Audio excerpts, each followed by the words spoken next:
আমরা একেবারে ছোটবেলা থেকেই শুরু করব, যেটা সাধারণত আমাদের জীবন গল্পে হয় আর কি। জি। কি মনে পড়ে, কোথা থেকে শুরু করতে চান আপনি? আমি একেবারে আমার ছোটবেলা থেকে মানে যখন আমি বুঝতে শিখেছি তখন থেকেই। তার আগে আমি যদি বলি, আপনার শিক্ষাগত যোগ্যতা আমি যতদূর জানি আপনি মাস্টার্স পাশ করেছেন। জি, ওকে, ঠিক আছে। আমি বলুন। বাংলাতে অনার্স এবং মাস্টার্স করেছি। আচ্ছা। আমার একটু আগে বলে রাখি গল্পের সুবিধার্থে, মানে আমার জীবন গল্পের এটা হচ্ছে আমার দাদা, উনার 2 বিয়ে। আমার দাদি যখন, আমার প্রথম দাদি হচ্ছে যখন মারা যান, তখন দেন আমার পরে নেক্সটে আমার দাদিকে আনেন, এবং আমার দাদির ঘরে আমার বাবা একা এবং আমার 3টা ফুপু। ওকে। আর আমার আগের দাদার প্রথম পক্ষের হচ্ছে 3টা ছেলে আর 2টা মেয়ে। আচ্ছা। তো আর যে সৎ ভাইরা ছিল, তো সঙ্গত কারণে আমার বাবাকে ওনারা আলাদা করে দেন। আচ্ছা। খুব ছোটবেলায়, তখন আমার বাবা 1-2-তে এরকম পড়াশোনা করেন। তো আমার দাদি মনে প্রাণে চাইতেন যে আমার এই ছেলেটা যেন পড়াশোনা না শিখে, কারণ পড়াশোনা শিখে শিখে তার চোখের সামনে জোয়ান ছেলেগুলো এভাবে মারা যায়। আর একটু বলে রাখা ভালো, হ্যাঁ হ্যাঁ, এটা এরকম। আর একটু বলে রাখা ভালো যে মোড়েলগঞ্জের নাম শুনেছেন, মোড়েলগঞ্জ জেলা, যে শরণখোলা মোড়েলগঞ্জ, ওখানে যে মোড়ল নাম করা যে জেলাটার নাম, ওটা হচ্ছে আমার দাদির বাবার নামে। ওটা খুব বনেদি সম্ভ্রান্ত পরিবার। তো আমার দাদির সাথে ওই যে কিছু প্যারানর্মাল কিছু বিষয়গুলো থাকে, ওই রকম কিছু একটা বিষয় টিষয় তার কাছে সাথে আর কি ছিল, যার কারণে নাকি তার ছেলে বাঁচত না আর কি। তো আমার আব্বা একা। তো যখন আমার বাবা প্রথম স্কুলে যায়, তখন ওই আমার চাচারা ওনাকে আলাদা করে দেন, যে তুই একাই তোর মাকে নিয়ে খাবি, এরকম একটা ব্যাপার স্যাপার। আর আমার 3টা ফুপু, তাদের বিয়ে হয়ে যায় ছোটবেলা, গ্রামে যেটা হয় আগে বাল্য বিবাহ। একটা ফুপু বাড়ির কাছে, বড় ফুপুটা, আর 2টা একটু দূরে, 2-3 গ্রাম দূরে। তো যাই হোক, এরকম করে আমার বাবা ওই এক বোনের বাড়ি 1 মাস, 2 বোন আর এক বোনের বাড়ি 1 মাস, এরকম করে আমার ফাদারের লাইফটা অনেক কষ্টের। তো এরকম করে উনি এসএসসি পরীক্ষা দেন। উনি আমাদের বাড়ি এবং আর আমার নানা বাড়ি পাশাপাশি। আচ্ছা, দৌড় দিলে মনে হয় যে 10-15 মিনিট লাগে, এরকম আর কি, পাশাপাশি গ্রাম। তো আমার বাবা আমার নানা বাড়িতে লজিং থাকতেন, আগে তো লজিং এর ছিল, তো লজিং থাকতেন ওখানে। তো আমার নানারা আবার হচ্ছে যেটা বলে যে ওই ধানি পানি গৃহস্থ, খুব মানে ধানি পানি মানে যেটাকে বলে যে ধান চাল গরু বাছুর, মানে যেগুলো একটা আদর্শ, একটা কোনো কিছুর অভাব নেই, এরকম একটা। তো আবার আমার নানাও একটা এলাকার একজন গণ্যমান্য ব্যক্তি ছিলেন, মারা গেছেন উনি। তো ওখানে আমার দাদার ফ্যামিলিও তো খুব ভালো ছিল, কিন্তু এখন তো তার এই 2টা সংসারের কারণে এখন এই অবস্থা। তখন তো যে গ্রামে যে একটা অভাব অনটন ছিল, ওই যে দেশ স্বাধীনের আগে থেকে এরকম, এবং তার পরপরই আমার বাবা এসএসসি পাশ করেন 1976-এ। তো 76-এ পাশ করার পরে আমার দাদি মারা যান। আমার বাবার রেজাল্টের পরে আমার দাদি মারা যান, এবং আমার দাদি মারা যাওয়ার পরের বছরই আমার বাবা বিয়ে করেন আমার মাকে। তো বিয়ে করার পরে সংসার করতে থাকেন, উনি টিউশনি করতেন, এবং তখন তো চাকরির খুব ডিমান্ড ছিল। এখনো তখনকার ডিমান্ড আর এখনকার ডিমান্ডের ক্ষেত্রে খুব পার্থক্য আছে অনেক। তখন তো আসলে সরকারি চাকরি ছাড়া বেসরকারি চাকরি তেমন একটা ছিল না, এবং ডেকে ডেকে নাকি চাকরি দেওয়া হতো, এরকম। তো আমার বাবা একটু মানে কি বলা যায়, উনি খুব মাল্টি ট্যালেন্টেড ছিলেন, এখনো আছেন। উনি বয়স্ক হয়ে গেছেন যদিও, এখনো যে আমাদের প্রয়াত আব্দুল আলিম জির গান, আমার বাবা গান গাইবেন, আপনারা ধরতে পারবেন না কে গাচ্ছে, মানে এত সুন্দর, এবং সে চারণ কবি। আপনি ভাইয়া যদি বলেন যে মুরব্বী এখন এই টপিকস এর পরে আপনি একটা লিখে দেন, এবং উনি নিজেই সুর করতে পারেন, এরকম। উনি খুলনা বেতার কেন্দ্রে উনি চান্স পেয়েছিলেন। তখন ওই যেটা বললাম যে কুসংস্কার, তখন লোকজন বলল সুলতান, আমার আব্বার নাম শেখ সুলতান আলী, যে মুসলমানের ছেলে, ওই যে বাদ্যযন্ত্র দিয়ে গান করবি, তুই তো আখেরাত পাবি না, মানে এরকম কিছু একটা। আব্বার গেলেন 196টা গান আব্বার নিজের স্বরচিত, মানে নিজের লেখা এবং সুর করা। আর আমি যখন ছোটবেলায় স্কুলে পড়াশুনো করতাম, তখন আব্বার হচ্ছে নিজের লেখা জারি, তারপর হচ্ছে গজল, এগুলো আমি নিজে গাইতাম, এবং ওগুলো থেকে আমার ফার্স্ট পুরস্কার থাকতো এটা। তো যাই হোক, আব্বার তখন টেক্সটাইল একটা চাকরি হলো, তো আব্বা চলে গেল ওখানে চাকরিতে। যাওয়ার পরে আমার টানে নাকি আব্বা চলে আসলো। এলাকায় চলে আসার পরে আমাদের বাড়ির সামনে একটা মক্তব যেটা বলে মাদ্রাসা টাইপের, যে বাংলা আরবি দুটোই পড়ানো হতো, ওখানে আর একজন ছিলেন মুরব্বী, ওনার সাথে আব্বা আর কি টিচিং দেওয়া শুরু করলেন। তো আগে যে গ্রামে একটা ব্যবস্থা ছিল যে লোটা, মানে যেটা বলে প্রত্যেক ঘরে ঘরে হচ্ছে ওইটা কিনে দেওয়া হতো কমিটির পক্ষ থেকে, এবং ওরা ওই যে মহিলারা যখন রান্না করতে যেত মুষ্টি চাল যেটা বলে ওটা রেখে দিত। সপ্তাহ পরে প্রত্যেক শুক্রবার ওটা গ্রামের আর 2-1টা ছেলে পেলে নিয়ে ওটা কালেকশন করা হতো, এবং ওটা জমা করার পরে ওটা বিক্রি করা হতো। বিক্রি করে যে টাকাটা হতো ওটা ওই টিচারদের 2জন ছিল তো ভাগ করে দিত।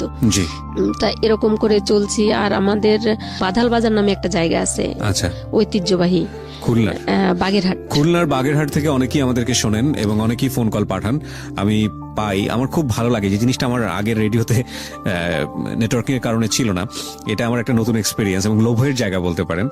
দেশের এমন এমন জায়গা থেকে ফোন কল আসে যখন বলে যে আমি অমুক জেলা থেকে বলছি, আমি অমুক জেলা থেকে বলছি। আমার জীবনে কখনো যাওয়া হয়নি সাতক্ষীরাতে, এটা আমার খুব ভালো লাগে। আমার সাতক্ষীরা থেকে অনেক ফোন আসে, রংপুর থেকে ফোন আসে এবং বিভিন্ন জেলা থেকে ফোন আসে। তো এই মুহূর্তে অনেকে শুনছেনও আমি জানি, তাদের সবাইকে বলবো যদি ফোন করেন প্লিজ প্রথমে নিজ জেলাটা বলে নেবেন, তাহলে আমরা বুঝতে পারবো যে কোথা থেকে আপনি শুনছেন এবং পুরো জায়গায় কভারেজটা ঠিক মতো পাচ্ছেন কিনা। এটা আমাদের খুব মানে একটা শান্তির জায়গা বলতে পারি আমি। হ্যাঁ বলুন। হ্যাঁ জি, আব্বা আবার হচ্ছে খুলনাতে চলে আসলো টেক্সটাইলে চাকরি করার জন্য। তো আমাদের তখন ইতিমধ্যে আমার আর একটা ভাই হলো, তো ও অনেক ওর নর্মাল ফিগার আসতে অনেক দেরি হচ্ছে। ওই ভাইটা এখনো কেমন আনমনা টাইপের, এরকম খুব সহজ সরল, কিন্তু মনে হচ্ছে যেন খুব সহজ সরল কিন্তু অনেক জ্ঞানী। ও ক্লাস 5 পর্যন্ত পড়া, এরপরে ওকে আর আমরা স্কুলে শত চেষ্টা করেও মানে প্রেসার দিয়ে ভালোবাসা দিয়ে কোনোভাবেই পারিনি, ও যাবেই না। তো তারপরে ও কিন্তু ইংরেজি পত্রিকা পড়তে পারে, বাহ এরকম আর কি। এবং ও যখন ক্লাস 3-তে পড়ে বঙ্গবন্ধুর যে একটা এই যে ভাষণ আছে, ওই ভাষণটা হচ্ছে ও বলে ও ফার্স্ট পুরস্কার পেয়েছিল। তখন আমরা খুলনাতে চলে আসি। খুলনাতে চলে আসার পরে আবার ওই তখন টেক্সটাইলের চাকরিটাও চলে যায়, সরকার পক্ষ নিয়ে নাকি কি যেন গ্যাঞ্জাম কর্মী ছাঁটাই। তখন আব্বা কি করলেন, বললো যে তো শহর খুলনাতে আসছি, আমার তো গ্রামের কেউ নাই এখানে, তো আমি এখানে কি করবো, আমার তো ফ্যামিলি চালানো লাগবে। আমি তাহলে আব্বা রিক্সা চালানো শুরু করলেন। ওখানে রিক্সা চালানো শুরু করলেন? হ্যাঁ, এখন কোনো চাকরি পাচ্ছেন না, কোনো কারো হেল্প পাচ্ছেন না। আমি উইথ ডিউ রেসপেক্ট সকল রিক্সাওয়ালার প্রতি সম্মান রেখে বলতে চাই যে এটা আমি অবাক হয়েছি এই কারণে, দেখুন একটা মানুষ সেই সময় এসএসসি পাশ করা, এবং এটা কিন্তু আজকালকের কথা না, এটা কিন্তু আমি যতদূর জানি কত সালের কথা মনে আছে? এটা হচ্ছে 83-84 সালের গল্প। ওই সময় এসএসসি পাশ করা একটা ছেলে যে চাকরি করছে, সচ্ছল পরিবার, সে কিন্তু সবকিছু ছেড়ে ছুড়ে দিয়ে মানে বাধ্য হয়ে আবার পরিবার চালানোর জন্য রিক্সা চালাচ্ছে। এটা কিন্তু চারটিখানি কথা না। হ্যাঁ বলুন। তারপর তখন হচ্ছে আমি ততক্ষণে আমি স্কুলে যাওয়ার মতো হয়ে গিয়েছি। আমাকে স্কুলে আমার মা আব্বা দুজনে আমার বাসায় বসেই আমাকে পড়ান।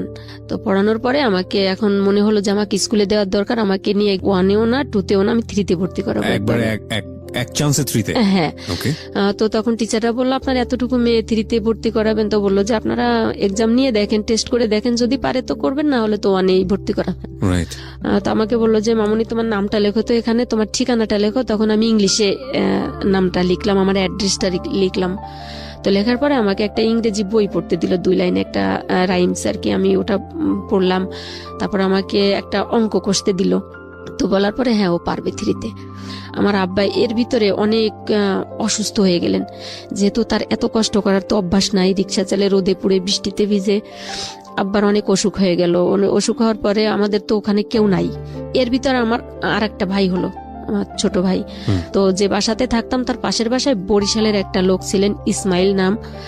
তো উনি খুব ভালোবাসতেন আব্বাকে, এবং আব্বা বলছে যে তুমি যদি আমাকে ভাই ডাকতে মনে চাই বা বলো, কিন্তু ধর্মের কোনো সম্বন্ধ নেই আমার কাছে, শুনে এগুলো আমি লাইক করি না। তো যাই হোক উনি খুব ভালো লোক। তো বললো যে ভাই এখন কি আমি আপনার বিপদের সময় আপনার পাশে দাঁড়াতে পারি? তো বললো যে তুমি কি করতে চাও, আমি তো এরকম অসুস্থ, তখন খুলনা সদর হসপিটালে আব্বা অ্যাডমিটেড।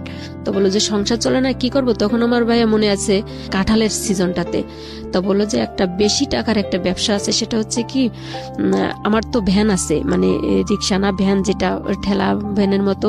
তো যদি কাঁঠাল কিনে যদি 6টা পিরিচ 6টা চামিচ কিনে ওই কাঁঠালগুলো, যে এখন যেমন আমরা ঢাকা শহরে দেখি যে মোড়ে মোড়ে যে পেঁপে বিক্রি হয়, তারপরে হচ্ছে ওই যে খাবারগুলো রেডিমেড যে খাবারগুলো, ওটা ওভাবে বিক্রি করি, তাহলে লোকে খাবে।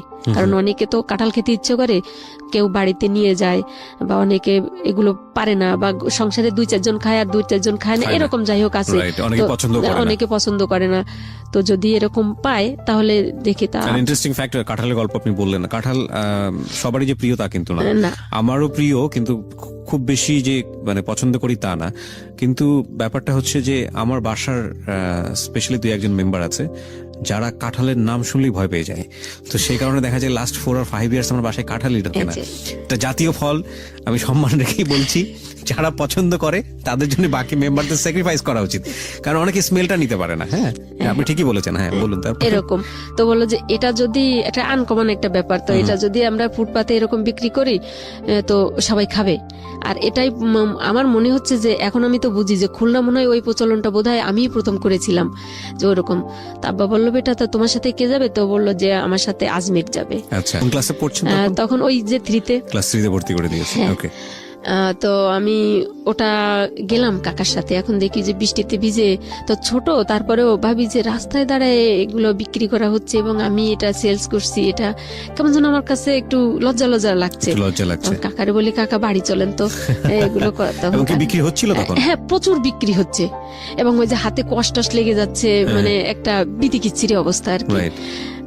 তো আইডিয়াটা কিন্তু ভালো। আমি ঢাকা শহরে কখনো, আমার মনে হয় যারা আজকে এখানে শুনছেন তাদের মধ্যে যদি কেউ এরকম ট্রাই করে দেখতে পারেন কাঁঠাল বিক্রির চেষ্টা। কিন্তু এটার একটা বড় সমস্যা হচ্ছে এটাকে হাইজিনিক ওয়েতে উপস্থাপন করা। কারণ উনি যেটা বলছেন যে হাতে আঠা উঠে লেগে যাচ্ছে, কেউ হাত দিয়ে তুলে কাঁঠাল যদি বিক্রি করে ফ্রিজে দেয়, ওটা আসলে স্বাস্থ্যকর না, যদিও আমরা অস্বাস্থ্যকর অনেক খাবারই খাই।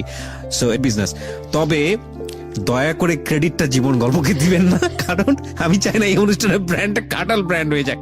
ওকে, হ্যাঁ বলুন। তো উনি একবেলা রিক্সা চালাতেন, আর একবেলা হচ্ছে এই ব্যবসাটা আমাকে নিয়ে করতেন। আচ্ছা। তো আবার রাতে আব্বার কাছে যেতেন, রাতে উনি থাকতেন আব্বার কাছে। উনি আমাদের জন্য খুব হেল্পফুল পার্সন ছিলেন ওই সময়টাতে। তখন এরকম করতে করতে আব্বার অবস্থা খুবই অবনতির দিকে। তো আমার ফুপুদের বাড়িতে খবর দেওয়া হলো। আমার এক ফুপু আসলেন, আসার পরে আমাদের বাড়িতে নিয়ে গেলেন। আপনার বাবাকে? হ্যাঁ, আমাদের ফ্যামিলি সহ নিয়ে গেলেন। আমরা যখন খুলনাতে যাই তখন আমাদের যে আমার বাবার যে পোতার জায়গা, পোতা যেটা বলে, যে বাস্তু যে ঘরটা, হ্যাঁ, তো ও ঘরটাও এসে দেখি নাই। আমার যে ওই চাচারা ছিল, ওরা খুলে মুলে নিয়ে রান্না ভাত তরকারি রান্না করে, ও ভাবছে যে এবার গেছে তো গেছে, এটা আমাদের জন্যই হয়ে গেছে এরকম। তখন আব্বার এই অবস্থা, আমাদের কোথায় আমরা উঠবো। তো আমার একটা নোয়া চাচা ছিলেন, ওই সৎ চাচা যেটা, উনিও নাই তখন, উনি মারা গেছেন। বড় চাচাও মারা গেছেন, একটা চাচাই ছিলেন আর কি, সেজো চাচাটা, যেটা বেশি মানে ক্রিমিনাল টাইপের, ওনাকে মুন্সি বলেই ডাকতো সবাই। তো উনি ছিলেন। তো ওনার ঘরে কারোর ঘরে উঠতে দিল না। ওই নোয়া চাচার ছেলে মেয়েরা, ওরা বললো যে চাচা আমার ঘরেই উঠুক। আচ্ছা। তখন তো আব্বা মনে করেন যে খাটিয়ায়, যে মরা যেটাকে বলে, এরকম মানে না, মানে এরকম অবস্থা, মানে মৃতপ্রায়। তার মুখে 2বার অলরেডি পানি দেওয়া হয়ে গেছে, যে সে মারা গেছে এই অবস্থা। তার মাথায় চুল নাই, মানে কঙ্কাল সার। হয়েছিল আপনাকে বুঝতে পেরেছিলেন? আমরা বুঝতে, ডাক্তার তখনও বলেনি যে তার অ্যাকচুয়ালি কি রোগটা হয়েছে। তো মানে তার দিকে কোনো সুস্থ মানুষ যদি তাকায়, সে ভয় পাবে, সে দ্বিতীয়বার তার দিকে তাকাবে না, এরকম অবস্থা।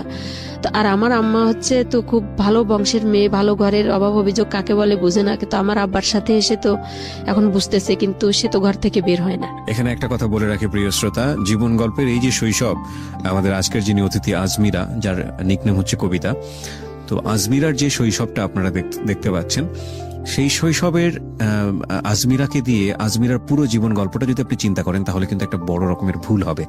আমরা বিরতি নেব, বিরতি নেবার পরে ফিরে এসে যখন আপনাকে 10-15 মিনিট বা 20 মিনিটের জন্য শোনাবো, এখন যে ফিলটার মধ্যে আপনি আছেন পুরোপুরি অন্যরকম একটা ফিলে চলে যাবেন। এবং এই বিরতির সাথে হয়তো, তো ওখানে ওঠার পরে ওনাদেরও এরকম কাঁচামাটির ঘর, ওই চাচারও হচ্ছে 4টা ছেলে 4টা মেয়ে। তো বললো যে যেহেতু আমার বাবা যদি থাকতো তাহলে তো ও খেতো, এখন চাচা ফেলে দিব নাকি।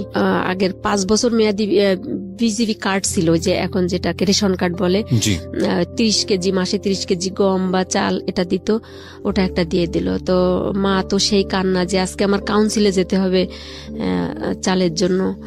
কোন ঘরের মেয়ে ছিলাম আমি, অথচ কোথায় লাইনে দাঁড়াতে হবে, ভাগ্যের কি নির্মম পরিহাস এটা। তো বললাম, আমি বললাম যে মা তোমার যাওয়া লাগবে না, আমি যাব, অন্যান্য লোকজন যায় আমি যাব। তো ওরকম আমি যেতাম, হেল্প করতো সবাই। তো এর ভিতরে ভাইয়া কি হলো, ওই স্কুলের কিন্তু রেজাল্ট দিয়ে দিল, বাৎসরিক রেজাল্টটা দিয়ে দিল ক্লাস 3। তো ওইখানে তো এখনকার মতো তো যোগাযোগ ব্যবস্থা বা যে অ্যাড্রেসের বিষয়টা ওরকম আপ টু ডেট ছিল না। তো যতটুকুই ওখানে ঠিকানা ছিল, ওই টিচাররা রেজাল্ট পাওয়ার পরে, মানে আমি ওই 3 মাসে পল্লীমঙ্গলে তখন ব্যাপক অনেক স্টুডেন্ট, ওখানে আমার ক্লাস 3-তে ছিল 96 জন স্টুডেন্ট। তো ওর ভিতরে আমি ফার্স্ট হয়েছিলাম।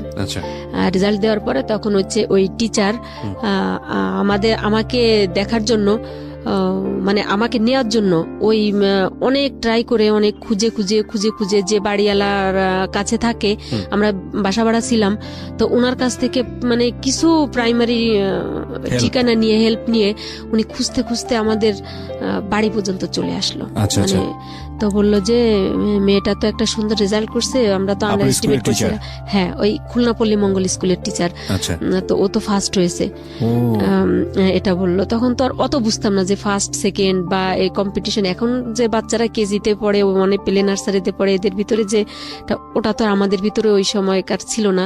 তো বুঝতাম যে আমি ফার্স্ট হয়েছি, আমি লিখেছি ফার্স্ট হয়েছি, এটা তো আর এমন কোনো কিছু আহামরি কোনো কিছু না, আমার যে নিতে আসতে হবে। তো আব্বা বললো যে ভাই আমি তো এরকম মরার মতো অবস্থা, এখন তো আমার তো বাচ্চা কাচ্চা ফ্যামিলি নিয়ে খুলনাতে যাওয়া সম্ভব না। তখন টিচাররা চলে গেলেন, 2 জন আসছিলেন। তো এখন ওই আমি আমার আত্মীয় স্বজনের বাড়িতে যেতাম। এখন আমার পড়াশোনা কিন্তু ভাইয়া বন্ধ, তো প্রত্যেক ঘরে তো ছেলে মেয়ে আছে, সবাই পড়তে বসে। তো আমার তো মন চাই যে আমি পড়তে বসে, তো ওদের সাথে বসে যেতাম পড়তে। এর ভিতরে ছিল আমার একটা চাচাতো ভাই, সে আমার আব্বার বড়, ওই বড় চাচার ছেলে। সঙ্গত কারণে আমার আব্বা তো দ্বিতীয় ঘরের ছেলে, এ কারণে ও হচ্ছে কিছুদিনের বড় আমার আব্বার। তো ওর একটা মেয়ে, ওর 2টা ছেলে মেয়ে, বড় মেয়েটার নাম লিপি, ছেলেটার নাম কবির। ওরা পড়াশোনা করতো। তো আমি বললাম, তো ও আমাদের বয়সে বড় বিদায় আমরা সবাই ওকে ফুপু ডাকতাম। তো বললাম যে ফুপু আমার না একটু স্কুলে ভর্তি করো। তাই বলে তুই স্কুলে যাবি? তাই আমি বললাম হ্যাঁ, দেখো না আব্বার এই অবস্থা, তখন কালকে তুই আমার সাথে স্কুলে যাবি। তো তখন ক্লাস 5-এ পড়ে। তখন মনে আছে ও আমাকে 7 টাকা দিয়ে ভর্তি করালো, এবং ওর সাথে আমি নিয়মিত। এইবার আমি আর বাড়ির কোনো কাজে যাই না, এখন আমাকে বেঁধে রাখলে, আমার হাতে পায়ে ধরে কান্নাকাটি করলেও আমি আর থামছি না বাড়িতে, আমি স্কুলে যাচ্ছি। মানে বৃষ্টির সময় তো ভাই আমাদের বাড়ির উঠানে মনে হচ্ছে গরু আছে তো প্রত্যেকের, মানে আঁঠু কাদা যেটা বলে, মানে সেই ইলাহি অবস্থা। ওর ভিতর থেকেও চলে যেতাম স্কুলে। ওই যে আগের কালে যে পলিথিন ছিল, যে 2 টাকা পলিথিনটা অনেক বড়, হ্যাঁ, জামাটা আর হচ্ছে বই ওই পলিথিনের ভিতরে, আর একটা প্যান্ট এক্সট্রা নিতাম, কারণ ওই মানে ফুটবল খেলার মতো ডিগবাজি খেতে খেতে তো স্কুলে যাওয়া লাগতো। হচ্ছে স্কুলের পুকুর থেকে গোসল করে কাদা ধুয়ে আবার ওই জামা কাপড় পরে আবার ক্লাস করতাম। তো ওখানে গিয়ে যেহেতু আমি শহরের স্কুল থেকে পড়াশোনা করে অন্তত 2-4-6 মাস গেছি, তো আমি একটু চটপটে বেশি ছিলাম। যাই হোক, সঙ্গত কারণে তো ওই কিছুদিনের ভিতরে আমি ক্লাস মনিটর হয়ে গেলাম ওখানে। তো এরকম করে ক্লাস 3-তে পরীক্ষা দিলাম। এর ভিতরে আব্বার অবস্থা একটু উন্নতি হতে লাগলো। তো এর ভিতরে শীতকাল চলে আসলো। এখন আমাদের ওদের ঘর থেকে যেতে হবে, এক ঘরের ভিতরে থাকা যাবে না। ওরা বললো যে এখন তুমি সুস্থ হয়েছো, একটু কাজকর্ম করো, ছেলে মেয়ে দেখো, আমরা তো আর পারছি না, এটা বললো। তখন ভাই দেখেছেন কিনা গ্রামে যে কুড়ে ঘর যেটাকে বলে, মানে হচ্ছে নিচে ওই খড় বিছিয়ে ওটার ভিতরে আমরা থাকতাম। আর আব্বা কি করলো যে টিউশনি জোগাড় করলো। মানে আপনার বাবা কি তখন সুস্থ? একটু সুস্থ, মানে লাঠি ভর দিয়ে হাঁটতে পারে। আচ্ছা, টিউশনি শুরু করলো। আর ওই যে গ্রামের যে মক্তবটা আমাদের বাড়ির সামনেই এখনো আছে, ওখানে এখন ওটা প্রাইমারি স্কুল হয়েছে। তো ওখানে আব্বাকে বললো যে তুমি এখানে একটু সময় দিও। ওই যে আবার সেই পুরনো মুষ্টি চালের কাহিনী, ওইটা ওইভাবেই মোটামুটি জোড়াতালি দিয়ে আমাদের সংসার চলছে মোটামুটি ভালো। তখন আমাদের ওই সময় 2 বেলা খেতাম, এখন আমি 9-এ উঠে গেলাম। 9-এ ওঠার পরে যে প্রথম যখন যে এরশাদ সাহেব যে মেয়েদের উপবৃত্তি যে চালু করেন, তখন আমি ক্লাস 9-এ পড়ি। তখন প্রথম আমি টাকা পেলাম 610 টাকা। যাই হোক, এরকম করে চলতে থাকলাম। আমি প্রথম পরীক্ষা এসএসসি পরীক্ষা দিলাম হচ্ছে 1996 সালে। 56 জন পরীক্ষা দিছিলাম আমরা প্রথম ব্যাচে। রেজাল্টের সময় হলো কি, 2টা রোল নাম্বার আসলো, একটা পাস আর একটা উইথহেল্ড, আর সব ফেল। যেটা আমাদের সময় তো তখন ডিভিশন ছিল, first division, second division, board stand. তো আমরা সবাই ফার্স্ট ডিভিশনে ফেল করলাম। ফার্স্ট ডিভিশনে ফেল সেটা হচ্ছে কি 600-তে ফার্স্ট ডিভিশন, 550-তে সেকেন্ড ডিভিশন, এরকম ডিভিশন ওয়াইজ ভাগ করা ছিল। আমি জীবনে প্রথম শুনলাম আর কি ফার্স্ট ডিভিশনে ফেল। এটা যে অনেকেই বলে যে গ্রামের লোকজন, আমরা সবাই এটা মজা করেই তখন বলতাম যে লোকের কথা মিথ্যা না। 679 পেয়েছিলাম আমি, তাতে তা ফেল। কেন ফেল করলেন? কেমিস্ট্রিতে 2 মার্কে ফেল করলাম রিটেন। আমি সায়েন্সে ছিলাম। তো এরকম সবাই, মানে আমাদের ফার্স্ট বয় সেকেন্ড বয় যারা এরকম ছিল, মানে মাত্র একটা মেয়ে পাশ করলো গ্রেসে অঙ্কে 3 নিয়ে, ও সেকেন্ড ডিভিশনে পাশ করলো। আর আমার রোল নাম্বারটা আসলো উইথহেল্ড। পরের বার পরীক্ষা দিয়ে আর কি, যাই হোক আমি পাশ করলাম। এরকম করে এখন আমি কলেজে ভর্তি হব। আমাদের বাগেরহাট ঐতিহ্যবাহী সরকারি পিসি কলেজ, নাম শুনেছেন? ওটা আচার্য প্রফুল্লচন্দ্র কলেজ। ওটাতে ভর্তি হলাম। ইন্টার ফার্স্ট ইয়ারে ভর্তি হওয়ার পরে চলছে পড়াশোনা। আব্বা এরকম কষ্ট করে যাচ্ছেন, আমি ফাঁকে আবার এখন আমি একটু টিউশনি করা শুরু করে দিছি। ইন্টার পাস করলাম। ইন্টার পাস করার পরে হচ্ছে অনার্সে ভর্তি হয়ে গেলাম। তা আব্বা বললো যে অনার্স নিবি তুই, কারণ আমার একটা, আজকে বলি তোকে, আমার একটা স্বপ্ন। সেটা হচ্ছে আব্বা যখন এসএসসি পাস করলেন, পাস করার পরে যখন কলেজে ভর্তি হতে গেলেন, তখন আব্বা টাকার জন্য ভর্তি হতে পারছিলেন না, এবং আব্বা প্রিপারেশন নিয়ে গেছিল যে এই টাকায় ভর্তি হতে পারবো, কিন্তু ভর্তি হতে পারছিলেন না। তখন আব্বা কান্না করে দিছিলেন এই কলেজে, এবং কলেজের সাথে কথা বলে আসছিলেন যে কলেজ তুমি আমাকে মানে পিঠ দেখিয়ে দিলা, কিন্তু আমিও হাল ছাড়ার পাত্র না, আমি পারলাম না। যদি আমার ওরের যত কোনো সন্তান, আমার যদি কোনো প্রথম ছেলে হোক বা মেয়ে হোক, আমি তোমার কলেজ থেকে আমি যত ভালো ভালো প্রতিষ্ঠানে আমি মানে সুযোগ পাই কিনা, তোমার এখান থেকে আমার ছেলে হোক আর মেয়ে হোক, আমি ওকে এমএ পাস করাবো এখান থেকেই। এটা বলে আব্বা কান্না করে চলে আসছিলেন। ফর্ম ফিল আপ করতে গেছি, আগে আব্বা আমাকে নিয়ে মিষ্টির দোকানে ঢুকছে। আগে 2 বাপ বেটিতে ভরপুর খেয়ে তারপরে হচ্ছে টাকা বাঁচুক আর ছাই না বাঁচুক, এরকম। তো এটা নিয়ে মায়ের সাথে খুব ঝগড়া হতো যে তোমার হিসাব নাই কিছু না, সংসার চলবে কি দিয়ে, যদি 5 টাকা বাঁচতো। তখন তো আমি কিন্তু ভাইয়া 7 টাকা 8 টাকা কেজি চাল কিনেছি আমি।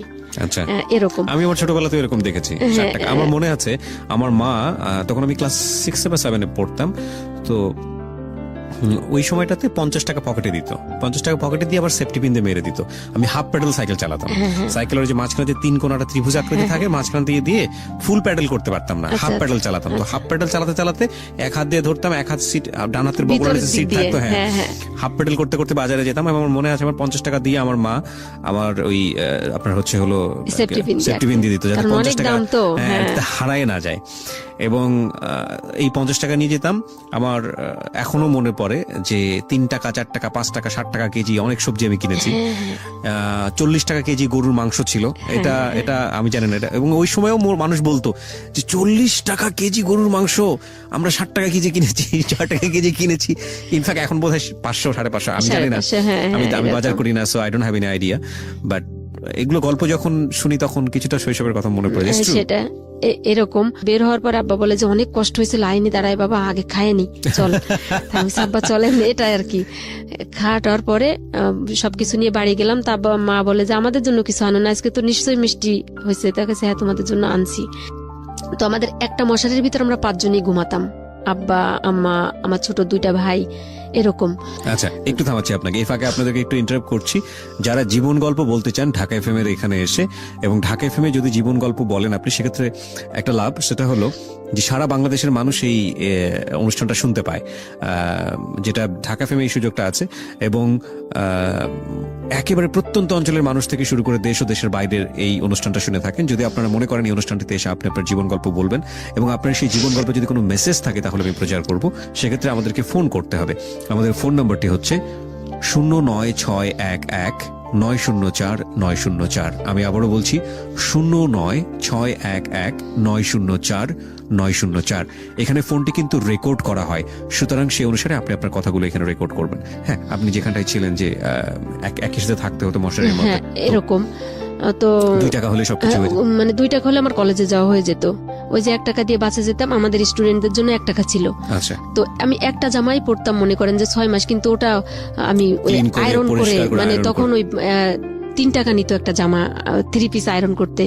তো আমি যখন কলেজে যেতাম তখন আমি লেডিস জুতাগুলো কেন যেন আমি পছন্দ করতাম না। আচ্ছা, আমি সবসময় জেন্টস স্টাইলের ছেলেদের জুতোগুলো, জুতোগুলো হ্যাঁ পরতেন। হ্যাঁ ওরকম পরতাম। তো আমি কলেজে গিয়েই আমি এই খোঁজগুলো নিতাম যে স্পোর্টস সাইডের কিগুলো আছে। তো আমি রোভার স্কাউটে নাম দিলাম, আমি রেঞ্জার হয়ে গেলাম। মানে Okay. যে মেয়েদের যে লিডার, টিম Okay. লিডার, ওটাকে রেঞ্জার বলে রোভার স্কাউটের ভাষায় কলেজের। জি, আর হচ্ছে আমি আউটডোর ইনডোর গেমগুলোতে আমি পার্টিসিপেট করতাম। তো এভাবে চলছি। প্রথমে ভাই একটা কথা বলে রাখি, আমি যখন প্রথম আব্বা আমাকে ইন্টার ফার্স্ট ইয়ারে কলেজে ভর্তি করায়, তখন আব্বা আমাকে বলে, বাবা এখন তুমি বড় হয়েছো, তোমার কলেজে ঢোকার আগে 2টা সিনেমা হল আছে, তো তোমার কলেজ টাইমটা এমন সময় যে তুমি কিন্তু 2টা শোই তুমি কমপ্লিট করতে পারবা। তো তুমি যদি আমাদের অগোচরে এগুলো করো তো আমাদের কিন্তু করার কিছু থাকবে না। এটা বাবা আপনাকে বলেছে? বাবা আমাকে বলছে। তো ভাইয়া যখন মানে আমি অনার্স ওর ফার্স্ট ইয়ারে মানে শেষের দিকে, তখন হচ্ছে আমি প্রথম সিনেমা হলে যাই। তখন আমাদের বন্ধু বান্ধব সব একসাথে, এর ভিতরে যে সিনেমা হলটা কোথায় বা বাগেরহাটের যে অলিগলি রাস্তাগুলো কোথায় আমি চিনতাম না। আচ্ছা, ওই যে কলেজে করে যেতাম, ওই গাড়িতে নিয়ে যেত, আবার গাড়ি থেকে যে ফেরিঘাটে আসতাম, এই পথগুলো চেনা ছিল এরকম। তো আর হচ্ছে আড্ডা মারা বা যে বাজে টাকা খরচ করা, এই সোর্সটাও তো আমার নাই, প্রশ্নই ওঠে না। right. যাই হোক, এখন ওই দিন ভ্যানে উঠলো একটা মুরব্বী আর একটা মহিলা আর একটা ইয়াং একটা ছেলে। বৃষ্টি হচ্ছে, সেই ধুমছে বৃষ্টি, একদম ভিজে। আমাদের এলাকার যে একটা বাজার আছে, সাইনবোর্ড বাজার নাম, ওই ছেলেটা ওখানে নামলে একটা ব্যাগ আছে হাতে ওর, আচ্ছা, প্রচুর বন্যার মতো বৃষ্টি হচ্ছে। আচ্ছা। তো বলে যে তুই ব্যস্ত, এদিকে আস। তুই তো এই ছেলেটা মানে- বলছে আপনাকে এটা? না, মানে তাহলে? আরেকটা ছেলে এসে বলতেছে যে আমার যে পরিচয় আচ্ছা, পরিচিত। পরিচিত আগে থেকে। হ্যাঁ, তো আমি ওখানে একটু বসলাম, মানে ওরা ডাকলো। তো ওই যে ছেলেটা আমার আত্মীয়, ওটা ডাক দিয়ে বললো যে ওই ছেলেটাকে যার হাতে ব্যাগ, তো বললো যে আজমির, তো আমার একটা বন্ধু। তো আমি বলে ভালো। তা বললো যে আপনার বাড়ি কোথায়, এই জায়গার নাম কি, এই বললো ইন্ট্রোডিউস। তো হচ্ছে বললো যে তুই বাড়ি যাবি না, আমাকে বললো আমার ওই রিলেটিভটা। তা বললো হ্যাঁ বাড়ি যাবো। তাহলে ভ্যানে আসো, আমরাও তো বাড়ি যাচ্ছি, ও আমাদের বাড়ি যাবে। বললাম যে না, আমি ভ্যানে যাবো না, আমার যাইতে দেরি হবে, আমার একটু কাজ আছে। তো বলে কোনো কাজ নেই, উঠো ভ্যানে। তখন একটু লজ্জাও লাগতেছে, কারণ ওরা তো ভ্যানে যাবে, ওরা যদি দাঁড়ায় থাকে পথে, যদি দেখে যে আমি হাঁটতে হাঁটতে যাচ্ছি। রাইট। তো উঠলাম, ওঠার পরে তো ওই যে ভ্যানে ওঠার পরে 2-3টা কথা হলো যে আপনি কি পড়াশোনা করেন, কোথায় পড়েন, ওই ছেলেটা বললো আমাকে। কিন্তু ওই ছেলেটা 1 বছর ধরে নাকি আমাকে ফলো করে। এখানে বিরতি নিব প্রিয় শ্রোতা। দেখুন, আমি একটু আগে আপনাদেরকে কিছুক্ষণ আগে, মানে মিনিট 20 সময় আগে বলেছিলাম যে কোনোভাবে অনুমান করবেন না গল্পটা কোথায় গিয়ে দাঁড়াবে। দেখুন সেটা প্রমাণ হলো কিনা। গল্পটা এখন যে জায়গায় দাঁড়িয়ে আছে সেখান থেকেও আপনি অনুমান করবেন না যে এর পরের ব্রেকে গল্পটা কোথায় গিয়ে নাকি ওই ছেলেই আপনাকে বললো যে না না, পরে জেনেছি। পরে জেনেছেন। ওকে, বল। তো জানার পরে আমি আমার হচ্ছে স্টেশনে নেমে গেলাম, আমার বাড়ির সামনে, ওরা চলে গেল। তখন হচ্ছে আমাদের বাদাল যে বাজারের কথা বললাম, ওখানে আমি প্রাইভেট পড়তে যেতাম একটা হিন্দু টিচারের কাছে। তো আমরা একসাথে 10-12 জন পড়তাম। তো ওখানে একদিন ওই লাবলু নামের ছেলেটা আসলো, মানে যে রিলেটিভ নাম বললে সুবিধা হবে, লাবলু। ও আসলো, এসে বললো যে একটা কার্ড দিল আমাকে, বললো যে এটা হচ্ছে আমার দোকানের নাম্বার, আর হচ্ছে আমার ওই দোস্তর মোবাইল নাম্বারও আছে এখানে, তা তো যদি কখনো দরকার হয় তো ফোন দিস। এটা বলো। তো আমি তোদের তো আমার দরকার হবে না, তোদের আসা যাওয়ার পথেই তোকে দেখি। তা বললো তারপরেও, কিন্তু এটা তো হচ্ছে ওর চাল আর কি ছিল। যাই হোক, ওটা আর মনে রাখিনি। কিন্তু ওর নাম কি ছিল যিনি আপনাকে ফলো করেন? ফলো করে, ওর নাম ছিল শোয়েব খান। শোয়েব খান, ওকে। ওটা ওর বাড়ি হচ্ছে মঠবাড়িয়া। তো একদিন শবে বরাতের সময়, 2002 সালের কথা, শবে বরাতের আগের দিন, তো বাদাল বাজারে আমার আর একটা রিলেটিভের একটা দোকান আছে। তো আমরা প্রাইভেট পড়ে একসাথে বেরোইছি। ও একটা গার্মেন্টস অ্যাক্সেসরিজ এর মানে দোকান দিল, যে গার্মেন্টস এর কাপড় চোপড় এগুলা নতুন। এই শোয়েব না, তাহলে আমাদের আর একটা রিলেটিভ ওই আচ্ছা। বাদাল বাজারের পরে। আচ্ছা। এখানে শোয়েবের কোনো ফ্যাক্ট নাই। ওকে। তো বললো যে তোরা যদি পাবলিসিটি না করিস, তোরা যদি না কিনিস, তো বাইরের মানুষ কি কিনবে, এদিকে আয়। তো ওর সাথে ওর আবার ফোন কলের মানে ফোনের দোকান। তখন তো হচ্ছে ফোন খুব রেয়ার, মোবাইল ফোন 20 টাকা, 22 টাকা, 25 টাকা পার মিনিট ছিল। হ্যাঁ, ওরকম কল করতো। তখন বলে যে এখানে মোবাইলের দোকান দিয়েছি কিন্তু কোনো কাস্টমার আসে না, এত কম মোবাইল, তো কি করা যায়।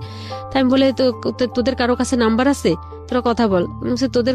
তোর এখান থেকে কথা বললে টাকা দেওয়া লাগবে না, তোরা 2-3 টাকা যা মনে কয় তাই দিস, কিন্তু নাইলে আব্বা আমারে ব্যবসা থেকে উঠাই দিবে, তোরা খরচ করে। এরকম মানে খুব বাউন্ডুলে ছেলে তো, বাবা জোর করে আর কি প্রতিষ্ঠানে বসায় দিছে, ও নষ্ট করে আর কি বাবার টাকা। তো আমরা 5-6 জনে মিলে তখন বললাম যে আমার কাছে তো একটা কার্ড ছিল, দেখে আছে কিনা ব্যাগের ভিতর, দেখি যে কার্ডটা আছে। আমি বলে এই নাম্বারে ফোন দিয়ে কথা বল। ওই ছেলে ফোন দিয়ে বলতেছে যে এই নাম্বার তুই কোথায় পেলি? আমি বললাম কেন, তুই চিনিস নাকি? বলে তো আমার এক দোস্ত হয়, মানে এর সাথে কানেক্টেড। আপনি কোথায় পেলেন? আমারও প্রশ্ন। ওই যে কার্ডটা দিল আমাকে, ওই যে লাবলু যে কার্ডটা আমাকে দিয়ে আসলো, ওই যে প্রথম রিলেটিভ, মানে বললাম যে নাম বললে সুবিধা হবে, সে আলটিমেটলি শোয়েবের সঙ্গে পরিচয় করিয়ে দিয়েছে। আচ্ছা, তো লাবলু আপনাকে কার্ডটা দিল, এটা নাম্বারটা কার ছিল? লাবলুর ছিল না শোয়েবের ছিল? শোয়েবের ছিল, কিন্তু আমার তো ফোন নাই যে এখন ট্রাই করবো যে নাম্বারটা কার, ওইটা ব্যাগের ভিতর ওভাবে পড়ে আছে। তো যখন ওই ফোনের অফারটা দিল তখন বেরোতে বললো যে এটা তো আমার একটা বন্ধুর নাম্বার। আমি তুই একে চিনিস? তো বলে হ্যাঁ আমি চিনি। আমি না এটা লাবলুর নাম্বার, ও ফোন পাবে কোথায়? আমি ওর যে নাম্বার দেওয়া, তা বলেছে ওর দোকানের নাম, কিন্তু নাম্বারটা দিয়ে দিছে ওটা হ্যাডামের জন্য, মানে যেটাকে বলে বাংলা ওদের বলার জন্য যে তাহলে এর ফোনের ফোন টোন আছে এরকম। তো বলে আচ্ছা ঠিক আছে তাহলে কথা বল। তো কথা বলে যে ভাই কোথায়, এই তাই, এই কালকে তো সবে বরাত, আপনি আসিয়েন, আমাদের দাওয়াত থাকলো। আমি আর কথা বললাম না। আমি বলে না হোক, এখানে ফোন করে আপনি জানতে পারলেন যে এটা শোয়েবের ফোন? হ্যাঁ। আচ্ছা, ওই যে ওই রাসেল নামের ওই ছেলেটা বললো, ওর নাম রাসেল, যার দোকান। তো গেল একদিন পরে সবে বরাত, একদিন দেখি সবে বরাতের দিন বিকেল বেলা, সবে বরাতের দিন আমার ফুপুরা আমাদের বাড়িতেই আসে সবাই, বাবার বাড়িতে, বাবা মার কবর জিয়ারত করার জন্য। গরিবানা হালে হলেও মানে মোটামুটি, আমার আব্বা আবার হচ্ছে খুব খাওয়া প্রেমিক লোক, উনি খেতে খুব পছন্দ করে, সেটা বুঝতেও পারছিলাম আমরা আপনার গল্প শুনে।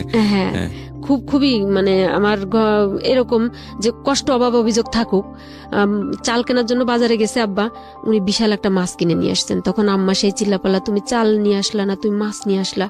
তা বলে যে তুই জানিস তোর ওই পাশের ঘরে গেলে তোকে চাল ধার দিবে, কিন্তু তোকে মাছ ধার দিবে না। মানে হাসিও লাগে, কষ্ট পায়,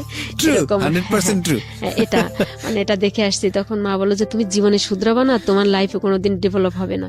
বলে এই চিন্তা তোকে করতে হবে না, এটা আল্লাহ করবে। যাই হোক, সবে বরাতের কাহিনী। সবে বরাতের কাহিনী। তো আমার মেজো ফুপু আমার এখানে আছে, আমার আর একটা বড় ফুপুর মেয়ে ওটা এখানে আছে।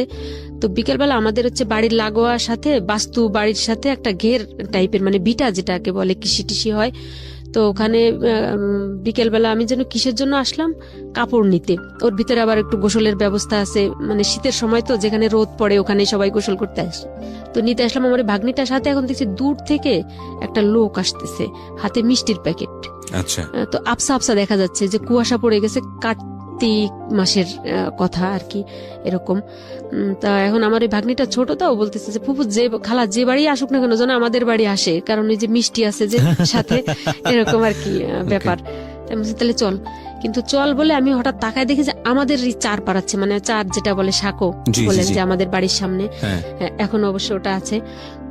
তো এখন আমি দেখে কি ব্যাপার, দূরের থেকে দেখতেছি, কিন্তু ছেলেটা অনেক সুন্দর, মানে খুব হ্যান্ডসাম, চেহারা খুব ভালো। এখন ওখানে আমাদের দেখার পর আমাদের ডাক দিছে আমাকে নাম ধরে।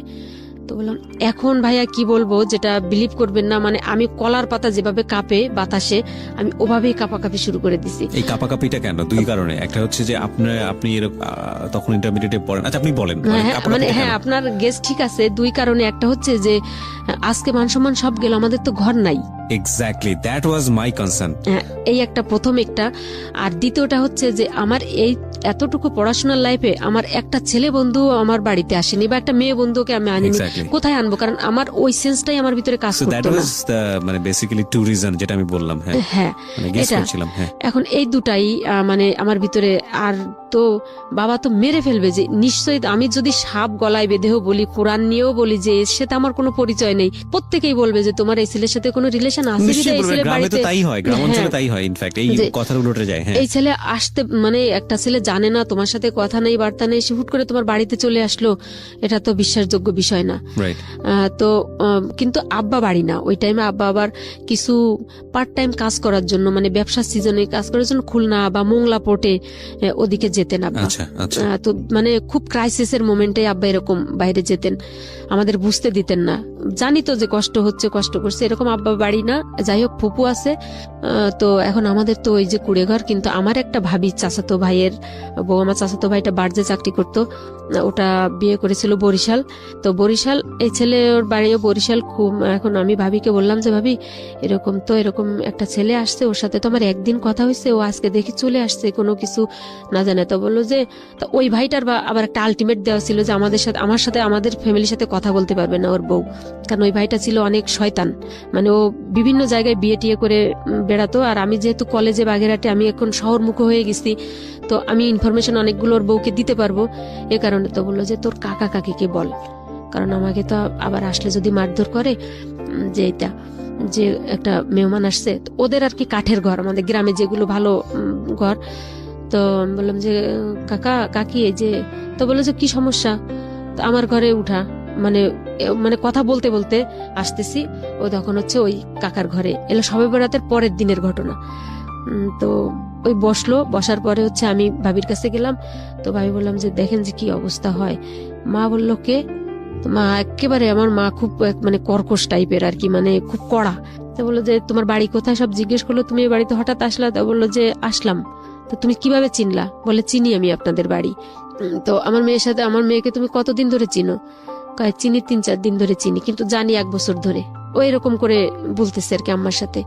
তারপরে এখন এটা বলার পরে তো বললো যে আপনাদের বাড়ির পরে আসলাম, তো এখন এভাবে ব্যবহার করতেছেন, তা আমারও ঘর আছে, আপনারা খোঁজ নিয়ে দেখতে পারেন বা কিছু, আমি চলে যাব। মানে এরকম করতে করতে মানে ও কথাটা এত মানে মানে লেন্দি করছে যে মানে দেরি হয়, মানে রাত হয়ে যায়, এরকম অবস্থা। আমি কিন্তু ওখানে প্রেজেন্ট নাই, আমি তো দোয়া ইনুস পড়তেছি ঘরে বসে। আল্লাহ, আমার তো অবস্থা আজকে আব্বা নাই, তাতে কি হয়েছে, মা আজকে হাত পা মানে বাইদে সাইদে পিটানি শুরু করবে। তো মা ওখান থেকে ওই ঘরে আর গেল না। ওখানে না যাওয়ার পরে আমার ভাবি আর কি আর চাচি ওকে আপ্যায়ন করলো। ওকে আপ্যায়ন করার পরে ও মানে আমার কাকা তখন আসে, ওই যে আমার যে কাকাটা, মেজো কাকাটা, উনি আসেন। উনি খুব বয়স্ক। থাকার পরে রাতে যার যার ঘরে, মানে উনি তো ওনার ঘরে আর আমরা আমাদের ঘরে, পাশাপাশি ঘর। মা শুধু একটাই কথা, তুই কিভাবে চিনিস, বাড়ি কোথায়, তুই দেখছিস আগে কখনো? মানে ওই আমি একই কথা বলে যাচ্ছি। ওই অবস্থা এরকম করতে করতে সকাল হয়ে গেল, মানে রাতে ঘুমাইলাম, সকাল হয়ে গেল, আমি তো কলেজে যাওয়ার জন্য রেডি। ওই ছেলেও বের হলো, কিন্তু ওই রাতে যে আমার চাচির সাথে, আমার ভাবির সাথে, আমার চাচার সাথে ওই ছেলের কি কথা হয়েছে ভাইয়া, মানে হচ্ছে আমি পরে জানছি আর কি। আচ্ছা আচ্ছা, আগে জানি না। তো আমরা বের হলাম, ভাবিও আমাদের সাথে বের হলো, মানে ওনার একটা ডিপিএস আছে, উনি ওটা টাকা জমা দিতে যাবে ব্যাংকে। তো বের হলো, বের হওয়ার পরে এখন শুধু পথে একটা কথা বললো যে আপনার ননদ তো আমার কথা শুনলো না। তা মানে ভাবি নাকি এটা বলছিল যে তুমি ওকে বিয়ে করো, যে মানুষটার সঙ্গে কথা নাই, বার্তা নাই। হ্যাঁ, এটা। আর নাকি আমার চাচা রাতে ওকে, মানে ও এত সুন্দর ওর চেহারা ছিল, ওটা দেখে নাকি আমার চাচা বললো, মানে সব পরিচয় দিল। তারপর বললো যে আমার ভাইটা তো খুব মানে কষ্ট করে তার মেয়েটাকে মানুষ করতেছে, তা তুমি তোমারে দেখে আমার বাবা পছন্দ হয়েছে, তুমি আমার মেয়েটাকে নিও। আচ্ছা আচ্ছা, আমার চাচা এটা বললো। তা বললো যে আপনার মেয়ে যদি রাজি হয়, আমি আপনার মেয়েকে বিয়ে করব।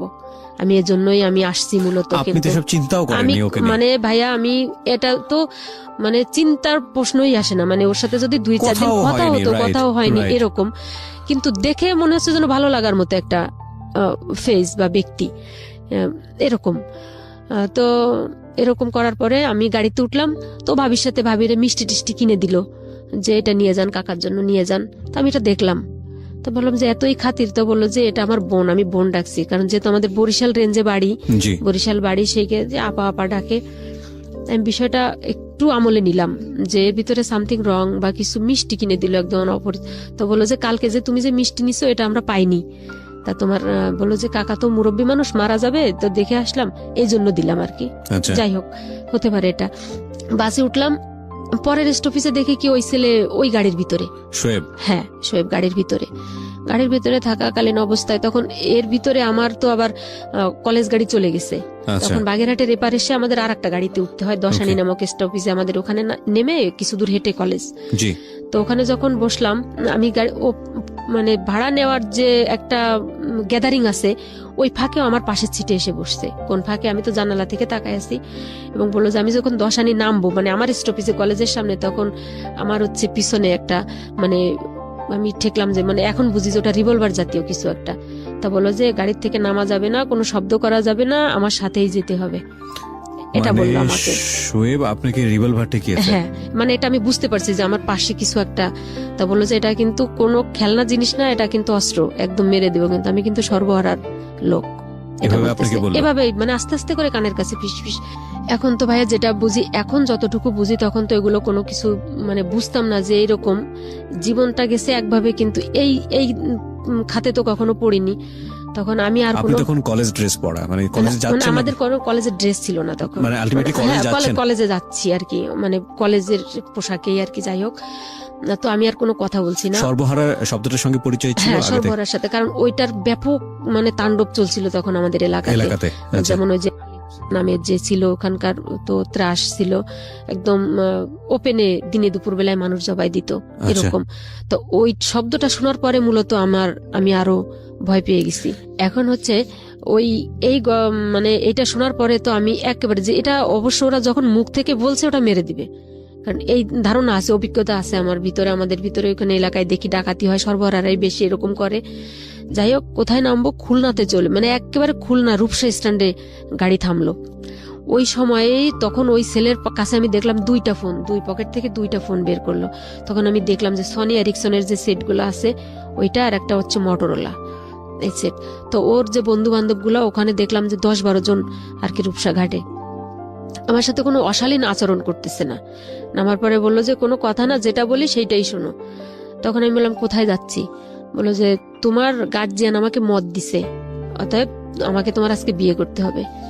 তো মদ দিয়েছে, সেটা বিয়ে করার এই সিস্টেম কেন? হ্যাঁ, তাই আমি বললাম এরকম কেন? তা বললো যে এরকম কেন, এখন তোমাকে বললে তো তুমি আমার সাথে বিয়ে বসতে রাজি হবা না। আমি বলে কেন? যে আমি যে সর্বহারা, তাতেই সমস্যা কি? মানুষ তো এখন আমি নিজেকে স্বাভাবিক করার চেষ্টা করতেছি, যে ওর সাথে কথা বলে, যে এখন চিল্লাপাল্লা করলে তো আমার মরা ছাড়া কোনো গতি না, অথবা আমার অন্য কোনো শারীরিক সমস্যা ওরা করবে, যেটা ওদের করার আমার কিছু থাকবে না। তো দেখি কথা বলে ওদের সাথে আমি মানে কনভিন্স করতে পারি কিনা। তো বললো যে তুমি আমার বাড়ির ঠিকানা নাও, যোগাযোগ করো, দেখো আমি ভালো না খারাপ, বা আমার বংশ খারাপ কিনা, কিন্তু হচ্ছে এটা বিয়ের পরে, হ্যাঁ বিয়ের আগে না। তো আমি বললাম যে আমি কাকে নিয়ে বিয়ে করবো, আমার তো এখানে কেউ নেই, আমি জানি তোমার খুলনাতে তোমার একটা ভাই আছে। মানে এই সমস্ত তথ্য সব হচ্ছে আমার ওই ভাবি ওকে দিয়ে দিছে। আচ্ছা। আর আমার চাচি চাচা এরা তো দিছে সহজ সরল মনে, তারা তো অলরেডি বুঝে গেছে যে মেয়ের সাথে তো এ ছেলে যোগাযোগ আছে, সম্পর্ক আছে, কখনো বাড়িতে আসে। ও এবং আমাকে একটা জায়নামাজ নিয়ে আসছিল, একটা গিফট দেওয়ার জন্য, শবে বরাতের গিফট হিসেবে, সৌদির একটা বাইরের একটা জায়নামাজ। আচ্ছা।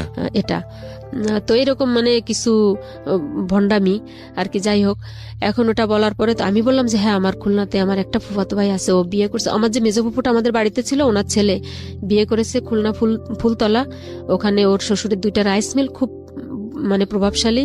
তাই বললাম হ্যাঁ ওখানে যাবো। তখন আমি একটা ভরসা পেলাম যে ওই পর্যন্ত যেতে পারলে আমি বেঁচে যাব। তা বলে চলো। আমি বলে আমি কখনো ওখানে যাইনি, আমি নাম জানি। তো বলে নাম জানলেই হবে, ঠিকানা বের করতে পারবো। তো নাম অনুযায়ী ঠিকানা বের করে ফেললাম, আমার ফুফাতো ভাইকে পেয়ে গেলাম। ভাইকে পেয়ে তো আমি তো সেই কান্নাকাটি, ভাই আমাকে বাঁচা, এই অবস্থা। আমরা আবার খুব মানে একই বয়সের, একই এজের আর কি, আমার সে ভাইটা আর আমি। আর তাছাড়া আমি একটা মামাতো বোন, ওদের আমার 3টা ফুফুর, আমি তো একাই আর কি। তো খুব আদর করতো। তো আমি বললাম এই অবস্থা, এই ছেলে এই অবস্থা, তাকে এতটুকু চিনি, এতটুকুই আমাকে এখন বিয়ে করার কথা বলে, দেখ ওর কাছে, ওর সাথে জোরে কথা বলিস না, ওর কাছে কিন্তু অস্ত্র আছে। আমরা এখান থেকে যেখানটায় আমরা ছিলাম, যে আপনি আপনার এক আত্মীয়র বাড়িতে গিয়েছেন এবং তাকে বলছেন যে তুমি ওকে নিয়ে বেশি কিছু করো না, কারণ ওর কাছে কিন্তু পিস্তল আছে।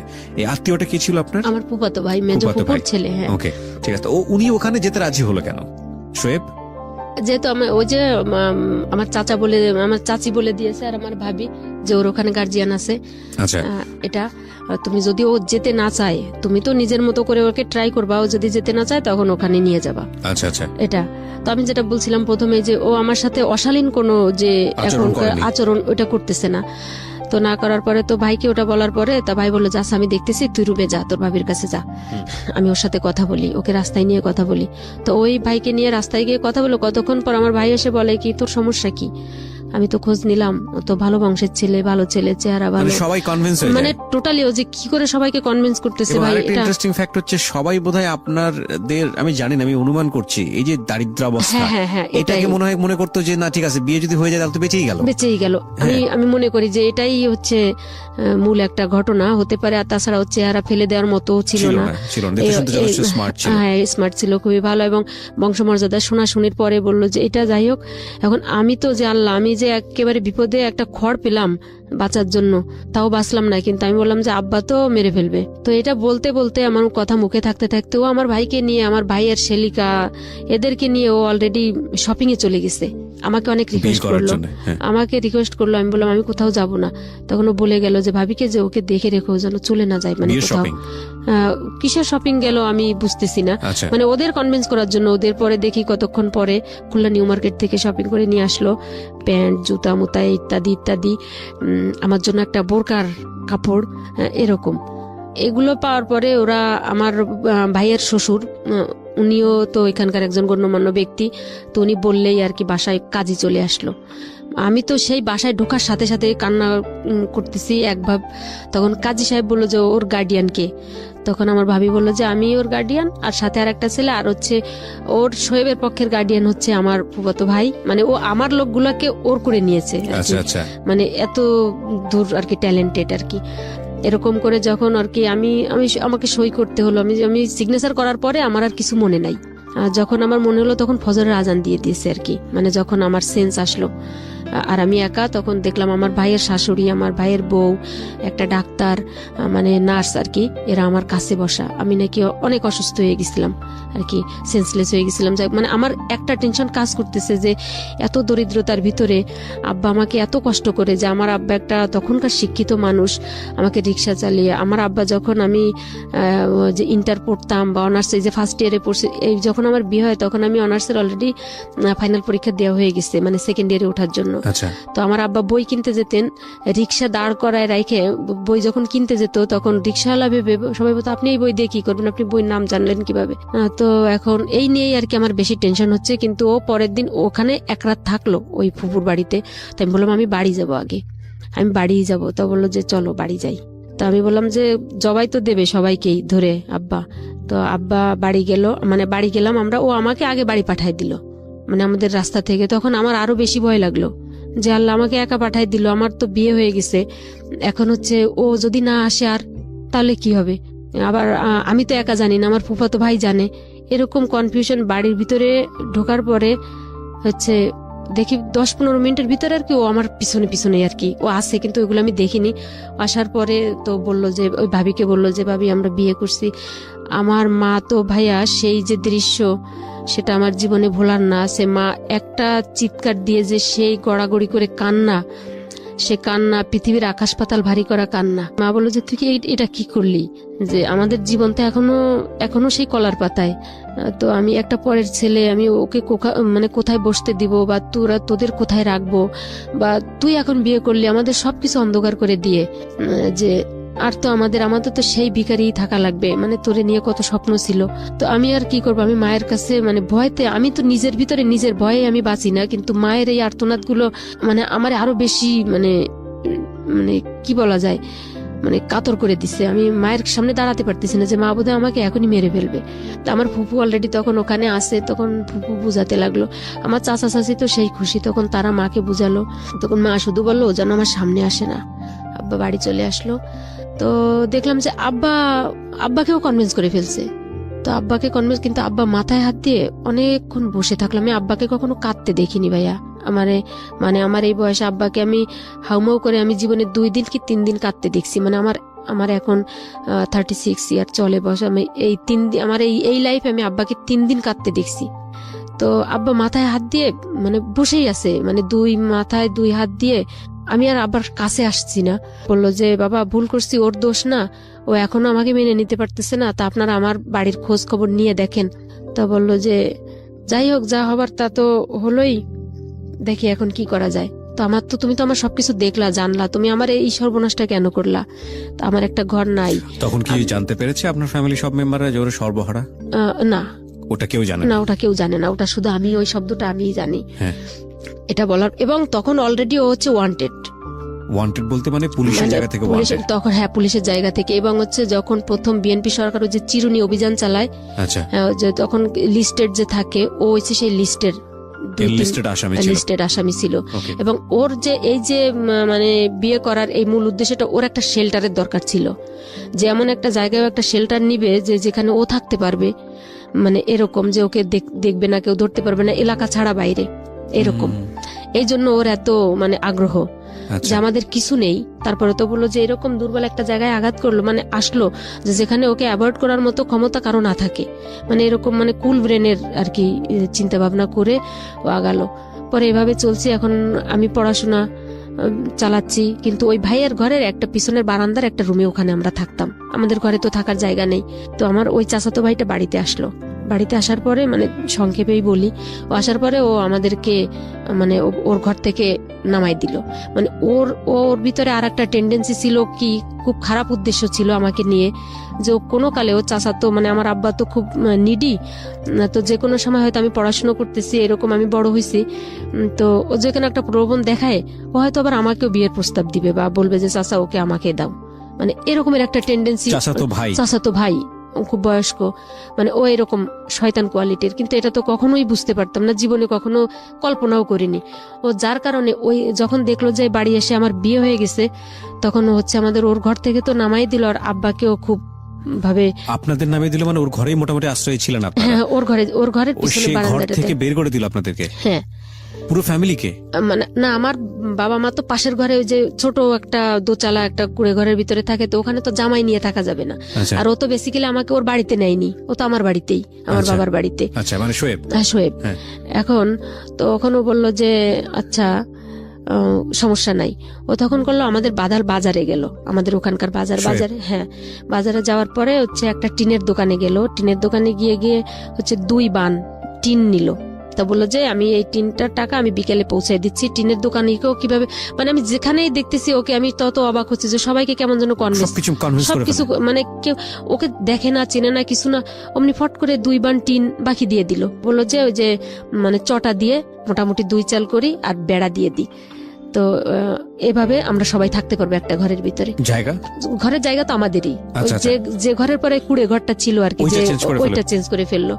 আমি কিন্তু এত ঝড়ঝাপটার ভিতরে ভাই, আমি কিন্তু মানে পড়াশোনা বন্ধ দিচ্ছি না। তখন আপনি কিসের স্টুডেন্ট? আমি তখন অনার্স এই যে সেকেন্ড ইয়ারে উঠে গেলাম। হ্যাঁ, কিন্তু আমি জীবনে আমার এই যে অনার্স সেকেন্ড ইয়ারের লাইফ এই পর্যন্ত ভাই, আমি জীবনে কোনোদিন নতুন বই কাকে বলে আমি বই পাইনি। ওই যে 6-7 যখন পড়ছি, তখন হচ্ছে আগে তো মনে করেন যে 6-এ একটা গ্রামার বই কিনলে ওটা দিয়ে এসএসসি পরীক্ষা দেওয়া যেত একটা বই দিয়েই।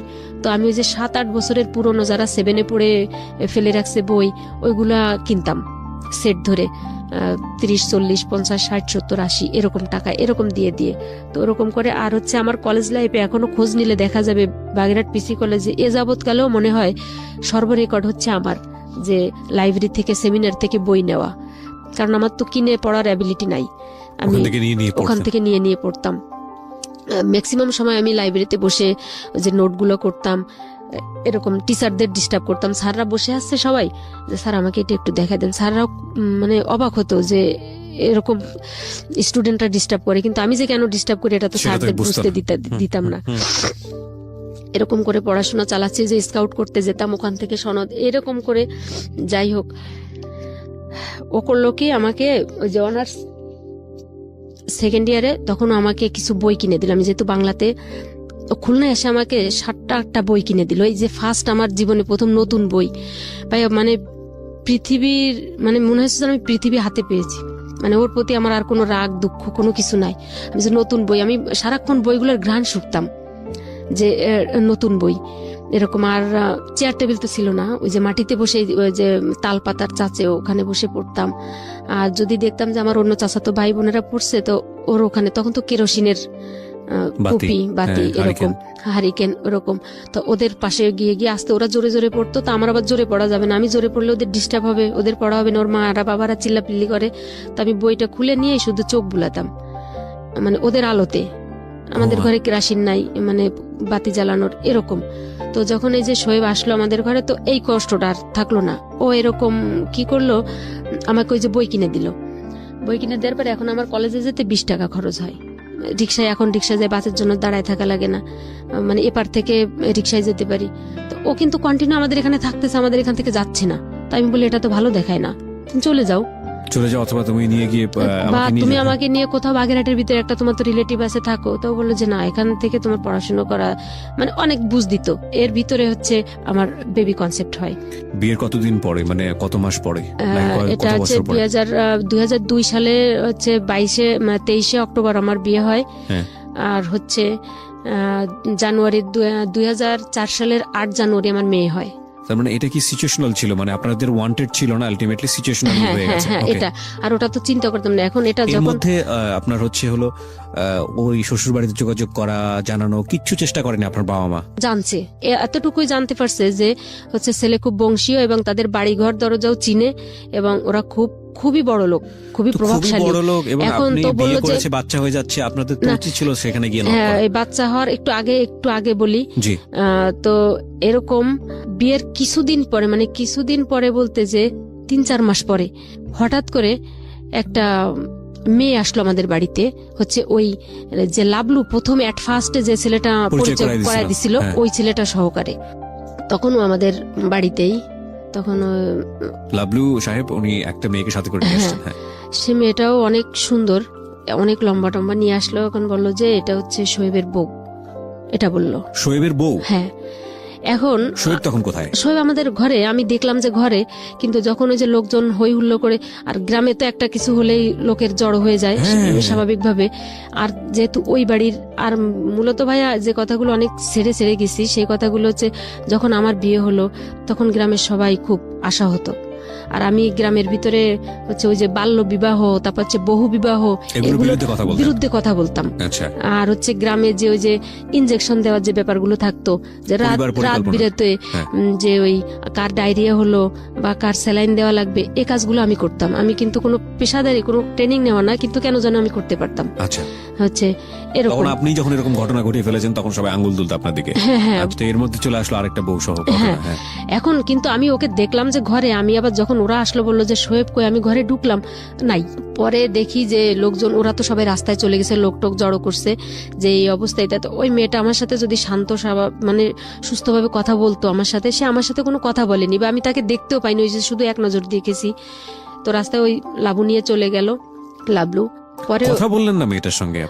আমি তাকে দেখার কোনো সুযোগই আমাকে কেউ দিল না। মানে ও আমাদের বাড়ির ভিতরে মানে ঠিক 2 সেকেন্ডের ভিতরে একটা তাণ্ডব চালায় গেল।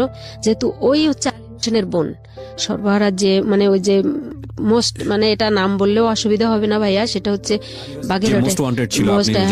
হ্যাঁ, একেবারে উনাকে তো মেরে ফেলা হয়েছে। ওর আপন বোন, এর আপন বোনকে বিয়ে করেছে হচ্ছে শোয়েব, যিনি আপনার হাজবেন্ড। হ্যাঁ, এটা very twist, very interesting.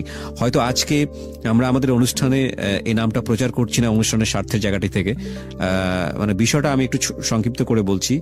Basically Shoaib, যিনি ওনার হাজবেন্ড, তিনি ছিলেন সর্বহারা গ্রুপের মেম্বার, এবং সর্বহারা গ্রুপের মোস্ট ওয়ান্টেড যিনি ছিলেন ওই সময়টাতে, যিনি লিডার, তার বোন হলো যে ভদ্রমহিলা আপনার বাড়িতে এসছে, যে দাবি করছে হচ্ছে শোয়েব তার প্রথম স্ত্রী, রাইট? হ্যাঁ। চিন্তা করে দেখুন টুইস্ট, গল্পটা মানে গল্পের টুইস্টটা কত মারাত্মক।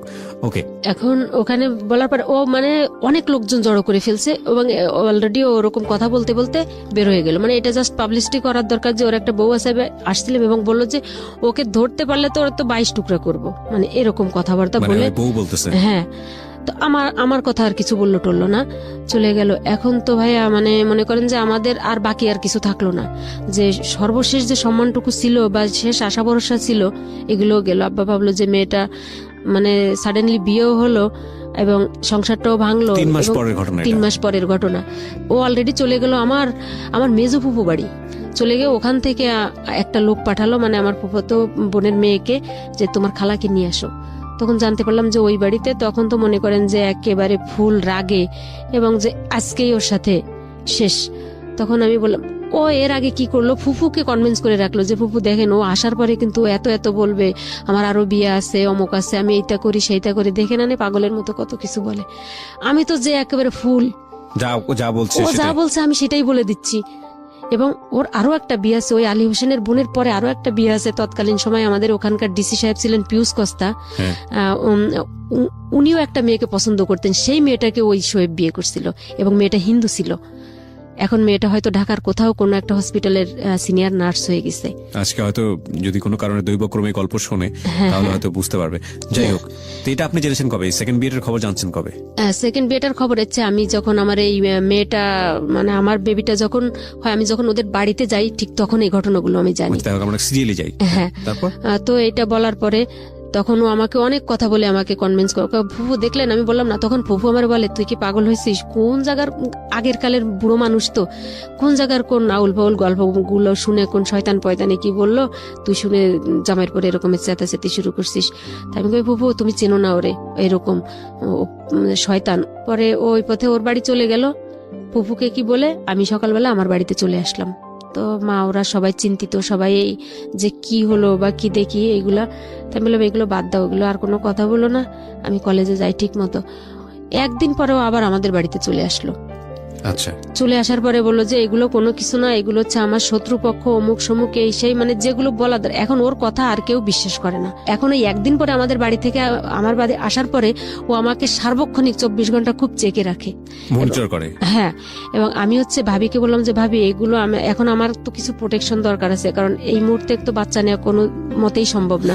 তো ইন দ্য মিন টাইম আপনি কি এই যে পিস্তল ধরা, আপনাকে যে চিন্তায় করে নিয়ে যে বিয়ে করা, এগুলো ঘটনা কি আপনার বাবা মাকে বলেছেন? হ্যাঁ, সব। তখন সবাই মোটামুটি সবকিছু জেনে গেছে, সব জেনে গেছে আর কি সবাই এগুলা।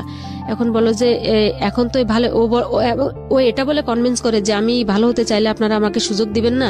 তার মানে ও মোটামুটি আপনারা সবাই তখন জানতেন যে ও সর্বহারা গ্রুপে। হ্যাঁ, আচ্ছা। এখন বলে যে আমি ভালো হতে চাইলে আপনারা কি আমাকে সুযোগ দিবেন না। আমি হচ্ছি মানে সর্বহারা এই নামটা শুধু আমার ফ্যামিলির লোকজনগুলো, আমার ঘরের লোকজন, মানে আমি আব্বা মা ছোট ভাই, ওরা তো দুইজন ছোট, পাশের ঘর আলাদাদের জানতে দিই না, কারণ ওরা আবার একটা দুর্বল পয়েন্ট পাবে, কারণ সবাই তো চিরদিন মানে মিত্র থাকে না, এরকম। তো এই শব্দটা যেন ওরা না জানে। তখন বলবে যে অমুকের একটাই জামাই, সে আবার হচ্ছে এই কোয়ালিটির, এমনি আছে যা হবার হয়েছে। তো এটা বলার পরে এখন আমি বলি ভাবি এই অবস্থা, কিন্তু ও এই কারণে আমাকে সবসময় চেকে রাখে যে আমি কোনো ধরনের কোনো পদ্ধতি ইউজ করি কিনা বা কিছু। মানে ও চাইতো যে বেবিটা আসুক। হ্যাঁ, ও মনে প্রাণে চাইতো একটা বেবি আসুক, কারণ বেবি ওর ভয় থাকতো যে কোন সময় আমি তো কখনোই ওর সঙ্গে থাকবো না, আমি পড়াশোনা করছি সিচুয়েশন বুঝেই আমি ওর থেকে ডিডাক্টেড হয়ে যাবো, এরকম আর কি। এই কারণেও কিন্তু ওর মনোবাসনায় ঠিক হলো। তো এরকম করে অলরেডি তখন হচ্ছে ওই যে সর্বহারার যে লিডার, উনি তখন প্রচুর সক্রিয়, এবং বোন যাওয়ার রিপোর্ট দেওয়ার পরে যে ও তো আর একটা বিয়ে করছে ভাইয়া, তখন ওকে মারতে আসলো আমাদের বাড়িতে, আমাদের এলাকার একজন লোককে নিয়ে আসলো। ও আবার বললো কি ওই দিন সকালে আমাকে বললো যে আমি একটু বাড়ি যাচ্ছি, আমি বাড়ি গিয়ে আমি 1 সপ্তাহ পরে আসতেছি, তোমার তো এখন খুব মানে সময় তো চলে আসছে, ডেলিভারির সময়, আমি আসতেছি। এটা বলে ও তুমি ঠিক মতো খাওয়া দাওয়া গোসল টোসল করো, এগুলো সব মানে খুব টেক কেয়ার করতো আমাকে। তো আমি ওই সময় আমার বই হাতে থাকতো যে না জানি এরপরে কোনো সমস্যা হয় কিনা, আমার পরীক্ষা সামনে, ফাইনাল ইয়ারের পরীক্ষা অনার্সের। তো ওই আলী হোসেন আসলো। আসার পরে আলী হোসেন হচ্ছে একটা স্টপেজ, আমাদের ওখানে পিরোজপুর আর হচ্ছে বাদালের মাঝখানে বনগ্রাম নামক একটা জায়গা আছে, ওখানে একটা ব্রিজ ভেঙে গেছে, মানে বাস আর কি 2 পাশ হয়ে গেছে, এই পাশের বাসের লোক নেমে ওই পাশ থেকে উঠে যায়, ওই পাশ থেকে নামাই দেয় এরকম। কিন্তু ওই মিডল পয়েন্টে ওকে ওখানে মানে অ্যাটাক করছে, অ্যাটাক করার পরে ওখানে ফায়ারিং হয়েছে, ফায়ারিং হওয়ার পরে শোয়েবকে অ্যাটাক করেছে। হ্যাঁ, হওয়ার পরে ওইখানকার একটা ছেলে, মানে আমাদের দিকের একটা ছেলেই ওকে সিস্টেমে কিভাবে যেন ওকে বিপদ সীমা আর কি মুক্ত করে দিছে, যে ভাই এইবার আপনি যান, আপনি এবার ফ্রি, এরকম ওর ভিতর থেকে। ও একদম দৌড়াতে দৌড়াতে আমাদের বাড়ি আসলো। আমি বললাম যে তুমি 1 সপ্তাহের কথা বলে গেলে এখনই চলে আসলা। তখন হচ্ছে আমার আব্বা আমারে হাতে পায়ে ধরে বলে যে এই অবস্থা, এখন ওর যে বাচ্চা, এটা তো আমার বংশধর, এখন ওরা যদি আসে তো ওকেও তো মেরে ফেলবে। তখন হচ্ছে সমস্যা, তাইলে এক কাজ করেন আমি ওকে নিয়ে চলে যাই। এখন মা বলে যে এই অবস্থায় মেয়ে আমি কোথায় দিয়ে পাঠাবো, তো লোকে কি বলবে। তখন বলেন যে আমার আম্মা অসুস্থ, ওকে দেখার চাইছে, মারা যাওয়ার মতো অবস্থা, এখনই নিয়ে যাচ্ছি ওকে। এটা বলে বাড়ির ভিতর সবাইকে ওটা বলা হলো। আমি তো সেই কান্নাকাটি যে বুঝছি যে এবার তো মরা ছাড়া নির্ঘাত আর কোনো গতি নাই, একটার পর একটা দুর্যোগ। পরে আমরা আসলাম আমাদের বাজার থেকে, 2 জন 2 দিক হয়ে গেলাম। ও আমার আব্বাকে বলে যে আপনি আমাকে অন্য পথে আমার নামাই দেন এমন জায়গায় যে আমি ওই পথে আমার বাড়ি যাই, আর ওই পথে ওর খালা বাড়ি থাকুক, কালকে সকালে ওই পথে আমাদের বাড়ি যাবে, আমি ওইখান থেকে এসে ওকে ওই পথে নিয়ে যাব। এটা বলে দিল, চলে গেল। আমি আমার খালা বাড়িতে গেলাম। পরের দিন আব্বা ওকে রেখে আসলাম আমার ছোট পুকুর বাড়ি থেকে, ওই পথে ওকে পাঠাই দিল। রাতে আব্বাকে একটা চিঠি লিখে দিল, বলে এটা নিয়ে আপনার মেয়েকে দিবেন, আপনি পড়েন না। আব্বা আবার ওটা নিয়ে রাতে আম্মার কাছে দিল। আম্মা আবার সকালে আমার খালা বাড়িতে গেল। এদিক তো বাড়ি থেকে সবাইকে বলে আসলাম যে আমি শ্বশুর বাড়ি যাচ্ছি, এরকম শাশুড়ি অসুস্থ, চলে যাচ্ছি। সবাই মেনেও নিল বিষয়টা। তো সবাই বললো যাক, এক কাজে দুই কাজই হলো, মেয়েটার শ্বশুর বাড়িও দেখা হলো, আর হচ্ছে এখন মানে স্বীকৃতিও যেটাকে বলে। সবাই তো বুঝতো কম বেশি যে হয়তো ছেলে একা একা বিয়ে করছে, এই জন্য বাড়ি থেকে কেউ মেনে নেয়নি, বাবা গরিব এই জন্য। তো এইবারই ভালো হলো। চিঠিতে দেখি লেখা মানে বেশ উল্টাপাল্টা, যে তুমি বাড়ি ফিরে যাও, এদিকে ঝামেলা একটু মিটছে, আমি আসতেছি তোমাদের বাড়ি। এখন বলেন কেমন, মানে কি অবস্থা, মানে আমার বাড়ি ব্যাকে আসতে বলে। তখন আমি তো এখন আমি অনেকটা শক্ত হয়ে যাচ্ছি আস্তে আস্তে। কত সহ্য করবেন, আর সহ্য করার আর কোনো মানে পথ নেই। তো আমি বললাম যে আমি মরি বাসি, আমি হচ্ছে এখন তো আর বাবা মার সম্মান ডুবানো যায় না। আমারও তো একটা ইমেজ আছে, আমি শ্বশুর বাড়ি যাচ্ছি, আমি একদিন পরে। তখন কত বেবি তখন হয়নি, মানে আর 18 দিন ওদের বাড়িতে যাওয়ার ওই দিনের 18 দিন পরে বেবি ডেলিভারি হয়েছে। তার মানে চিন্তা করেন অবস্থা কতটা ক্রুশিয়াল স্টেজে ছিল সেই সময়তে বেবি। আর আমার পায়ে পানি চলে আসছিল, মানে অনেক ক্রিটিক্যাল অবস্থা, করাটাই ডিফিকাল্ট, একেবারে ডিফিকাল্ট। তো এখন আমি বললাম যে তখন আমি বললাম যে মা আমি যাচ্ছি মঠবাড়িয়া, মানে নাম তো জানি, ওরা তো নামি দামি বংশ। আমি ওখানে নেমে সব তো গল্প বলতো, মানে গল্পে গল্পে নামে নামে সবকিছুই চিনলাম, মানে চিনতাম এটা। তো আমি যাই। তখন বললো যে তুই একা যাবি, আমার কাছে 2টা কাপড়ের ব্যাগ, একটা জুতার ব্যাগ, এরকম। তো এখন আমার একটা খালা ছিল, তা বলে যে তুই একটু আগায় দিয়ে আসো রে। আমি তো মা আমি কোথায় যাব, কোথায় কি চিনবো। তাই আমি বলি মা তোমার যাওয়ার দরকার নেই, খালা তুমি যাবে আমার সাথে। তো মা বললো কি তুই ওর একটু নিয়ে যা। তো দেখেন ভাইয়া আমার খালা কি করলো, মঠবাড়িয়া যে স্ট্যান্ডে ওখানে আমাকে রেখেই বাসের থেকে আমি নামলাম ব্যাগগুলো নিয়ে, 3-4টা ব্যাগ। আর ওদিকে রাস্তাঘাট প্রচুর খারাপ, মনে করেন যে পিছনের যাত্রীগুলা যে যখন গাড়িটা ঝাঁকি দেয় তখন হচ্ছে ছাদের সাথে মাথা ঠেকে যায়, এরকম অবস্থা। কিন্তু আমাকে ওই যে সুপারভাইজার একদম গাড়ির সামনের একটা সিট আছে, মানে আমি তো বোরকা পরা, তারপরে খুবই অসুস্থ, মোটা, মানে আস করতে পারছে যে উনি মহিলা এরকম অসুস্থ। তো ড্রাইভারকে বললো যে ওস্তাদ একটু আস্তে আস্তে চালান, রোগী কিন্তু। তো যথেষ্ট মানে খুব আস্তে আস্তে মানে গাড়ি চললো, অনেক দয়া করলো, যে আল্লাহর দয়া শুরু হলো আর কি। যাই হোক, আমি নামার পরে আমার খালা ওই গাড়িতেই থাকলো, উনি ওখান থেকে নামলো, নামার পরে ব্যাগগুলো রাস্তার পাশে সাইড করে রানিং আর একটা গাড়ি আসতেছে, বলে আমার আবার রাত হয়ে যাবে, আমার আবার ফেরা লাগবে, তুই একা যা, আমি চলে যাই। ভাই পৃথিবীতে মানুষ অসহায় হয়, ওরকম অসহায়, মানে ওই একদিন অসহায় হয়ে গেলাম আমি। ওই যে আমার অসহায়ত্ব শুরু। আমি চারিদিকে অন্ধকার দেখতেছি, যে আমার তো আর পরিচিত এখানে কেউ নেই, আমার এই অবস্থা। সারাদিন ওই দিন সকালে খালার বাসা থেকে শুধু 1 গ্লাস পানি খাইছি, এরপরে আর কোনো কিছু খাওয়া না। আর তো শরীরের তো এই অবস্থা। আর আমার ওই বুকের খাসায় ব্যথা ছিল, প্রচুর ব্যথা উঠতো রাতে বা দুপুরের দিকে। তো এই ব্যথায় আমার ওই ব্যথা আর মনে নাই। তো একটা রিক্সাওয়ালাকে বললাম যে তুমি কি অমুক বাড়ি চিনো? তা বললে অমুক অমুক বাড়ি, হ্যাঁ চিনি। তাই বলে ভাই তুমি কি একটু যাবে আমার সাথে? তখন ওখান থেকে 5 টাকা হচ্ছে ওদের ওই রিক্সা স্ট্যান্ড পর্যন্ত ভাড়া, ওখান থেকে হচ্ছে আবার মনে করেন যে 2 কিলোর মতো কাঁচা রাস্তা হেঁটে যাওয়া লাগে ওদের বাড়ি। এর ভিতরে আবার হচ্ছে সাঁকো আছে 2-3টা। তো রিক্সা নামায় দিয়ে বললো যে আপনি এখন হেঁটে যান, এত এত পথ। তখন আমি মানে কান্না করে দিলাম, বললাম যে ভাই আমি কিভাবে যাবো এতগুলো ব্যাগ নিয়ে, আপনি আমার সাথে চলেন, আপনাকে আমি টাকা দিব, আমার কাছে টাকা আছে, আপনাকে আমি টাকা দিব, আপনি চলেন। তো ওর ওই রিক্সাটা হচ্ছে ওই মানে বেড়ার সাথে যেটাকে বলে, ও তালা দিয়ে ও আমার সাথে, ওই ছেলেটা একাই সব ব্যাগগুলো মাথায় কাঁধে অমুক সমুক করে নিল, যে টাকা দেওয়ার কথা বলছি, ও আমার সাথে গেল আমাকে আগায় দিতে। তো আমি ওই বাড়িটার ভিতরে মানে জিজ্ঞাসা করতে করতে ঢুকলাম। কিন্তু যখন আমি ওই বাড়িটার ভিতরে ঢুকি, আমার শ্বশুর বাড়ির ভিতরে, তখন একটা মহিলা আমার পাশ দিয়ে বের হয়ে যাচ্ছে হন হন করে। তো আমি বুঝলাম যে কে যেন, মনে হচ্ছে যেন কাজের মানুষের মতো আর কি। তো আমি যখন ওই বুঝলাম যে এইটা শোয়েবের ঘর, মানে ও যখন যেমন বর্ণনা দিত যে এইটা আমার এইরকম আমার সামনে আমাদের ঘর, এইটা চাচার ঘর। যশোর শিক্ষা বোর্ডের চেয়ারম্যান শাহজাহান খান ছিলেন, 1996 সালে উনি রিটায়ার্ড করছেন, ও হচ্ছে ওর ভাই। আর হচ্ছে 2টা যে সিভিল ইঞ্জিনিয়ার, যে ওর 2টা চাচাতো ভাই, ওনারা ঢাকাতে, মোটামুটি ভালো সম্ভ্রান্ত ফ্যামিলি। 11টা MBBS ডাক্তার হচ্ছে ওদের ফ্যামিলিতে, 11টা MBBS, এবং হচ্ছে বোর্ড চেয়ারম্যান একজন, যুবনের মহাপরিচয় মানে একেবারে খুব টপ লেভেলের আছে 2 জন এরকম, এবং প্রত্যেক ঘরের থেকে 1-2 বিদেশে আছে, মানে এরকম একটা ফ্যামিলি। বাড়ি যেন কোথায়? যশোর? না, এটা হচ্ছে মঠবাড়িয়া, মঠবাড়িয়া জেলা।